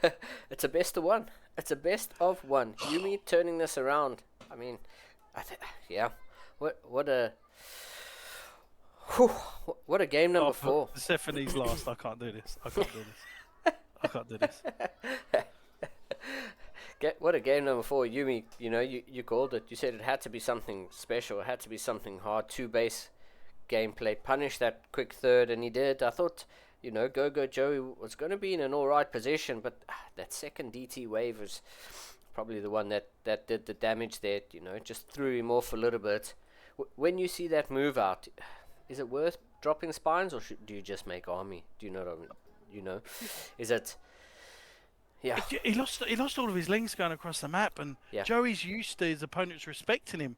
Fujimi had no respect in that last game, and that was perfect. That's exactly the way you need to play. If he sees that early third, let's see what can happen. This is definitely a very good Glaives map. So if he does do that early third, he needs to play that way. Fujimi has now figured out how to deal with that really early third, and that is huge, and this will change the aspect of the series. If Go Joey plays normally, he loses to Fujimi playing normal macro. Now if he plays for the early third, Fujimi knows how to be very, very aggressive. Yeah. And I guess the Go Joey's learning from that game is if as soon as he scouts his opponent's not going for a third, and he's definitely not going for a third, make army. Make sure that you don't die to whatever your opponent is going to throw at you. But as we have in the top left-hand corner of Persephone, he's lost the last 2. I'm going to bring it back. Hopefully it is Go Joey. Can't believe it, man.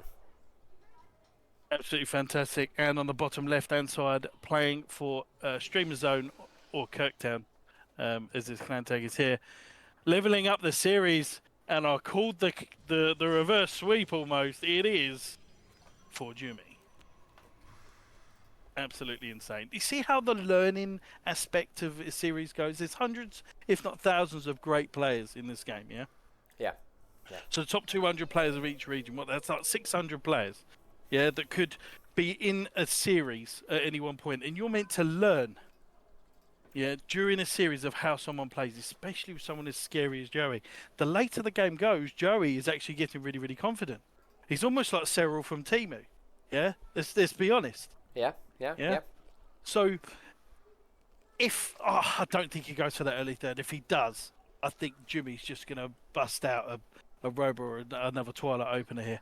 And remember, Robo and a Twilight Opener normally is aggression because they can't take that free third base. Stargate always means third. Yeah, because it's really easy to take that third base.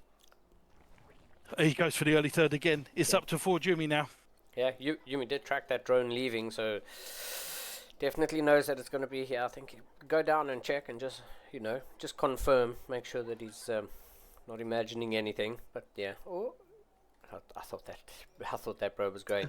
But yeah, Yumi did track it going. So this is all on 4 Jimmy to punish, or he grabs his own third base. Yeah, very, very quickly. Because if his opponent's not going for early link speed, he doesn't really need to be worried about losing the third. He is going into Stargate though. This is going to have to be very effective here. Joey counters this opening that Fujumi's going. Maybe he does like a Void Ray and then goes into loads of Zealots. Maybe he goes into like a Void Ray into a +1 Zealots or something like that, like an in-between build. Yeah. I'm calling it. I've been alright with my calling at the moment. It's been alright, isn't it? Hang on. I did promise the viewers someone more knowledgeable, and you're proving yourself just too good, man. Too good. You got to give the rest of us a chance here, Game Richie. But yeah, let's see. I was an Adept and now a Stalker. Stargate's finished. Nothing's been produced out of that just yet, so just gonna see what. Oh, there we go. Okay, that's gonna be an Oracle. This is what Yumi did in the first 2 games, and Go Joey played those games so well, and we'll see exactly how he wants to do this. Okay, the Depths finished the shade up into the main base. He's killing some units here, and now starting to. He does misfire here, but he's going to kill 2 workers. Okay. That was actually really worth it. Oh, he's going to get a 3 workers. Yeah. Wow, that's huge. Right now, Fujumi's doing all the great things. Robo's coming down before the third here. Stop it, Richie. Stop it. I'm getting worried now. I'm getting worried now for Joey at the moment. Is there going to be a third? He's moved that probe down there to give the intention there is going to be a third, or are we just going to say, oh my god, is he going to do? I'm almost looking as a spectator as much as a caster as well, which is Yeah. really, really cool. Because I get quite excited for when people find things out, but there's Ling speed not exactly done. And some of these Zerglings are walking across the map trying to figure out what's going on here. Yeah. Look, he thinks there's a third base coming down. Yeah, no third base. That's something that Go-Go Joey is definitely going to have to... Is he going to check here in the corner just to see if he's being bamboozled? Yeah, no third base just yet as the Oracle's moving across the map. Go-Go Joey, that's something he really needs to keep track of. He has to make sure that... yeah, he's coming back in to check again. Just trying to make sure that he knows what his opponent's up to. Oracles get shooed away by 2 queens at the third base. This is a tight moment. This game number 5. This is all the cards are on the line. Adepts do finish their shade going up into the main base here. Oh, how many drones is going to get? 1 so far. It's huge. This is so huge. All the lost mining time here. 3 workers go down. 4 workers going down. 5 workers going down. Forjumi has the secret source at the moment, and he's doing such a good job as the Oracle goes into the third base as well. Forjumi, what has happened to him? Yeah. He's turned into an absolute killing machine, but right now he's on 2 bases for a really long time. Great scout for Joey here. What is he going to be doing? He's going to be doing some Archon harassment here, some Archon drops. So it's going to be really, really good. And there's nothing here for Go-Go Joey apart from Queens. Yeah. There's absolutely no tech either. Go-Go Joey is just sitting on Ling Queen at the moment. Do you think he's forgotten a Roach Warren? Do you think he's forgotten something? Some sort of tech? And because there's absolutely... There's just so many workers. It's just 14 workers, Ling lad. Yeah. So he's going to have forgotten something, that's for sure. And right now, he's not killing the third. He's going in with the Archons here. The Archons is going to do a great job against Queens and Lings. And there's a spider that's coming down. There's Adepts in the natural. Yeah. What's going on? Yeah, I have absolutely no idea what Go-Go Joey's done here in game number 5, but 6, yeah. Go-Go Joey's just lost it. He just absolutely lost it. For Yumi just coming with the reverse sweep. Oh my god, look at that change from Forjumi from the first game to the last game. What a fantastic player. What a great learning aspect for everyone watching as well. We saw how Forjumi just changed the way the series went on. Just with 3 zealots in the main, the double Archons.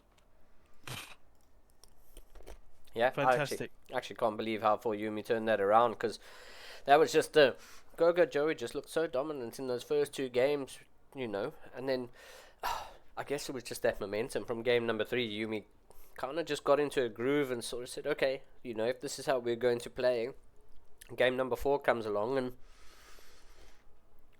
you know, Yumi's got it. Takes us to game number 5, and I don't know, Go-Go Joey kind of just lost it at the end there, just not being able to do whatever he wanted to do, and I guess just got outclassed in game number 5.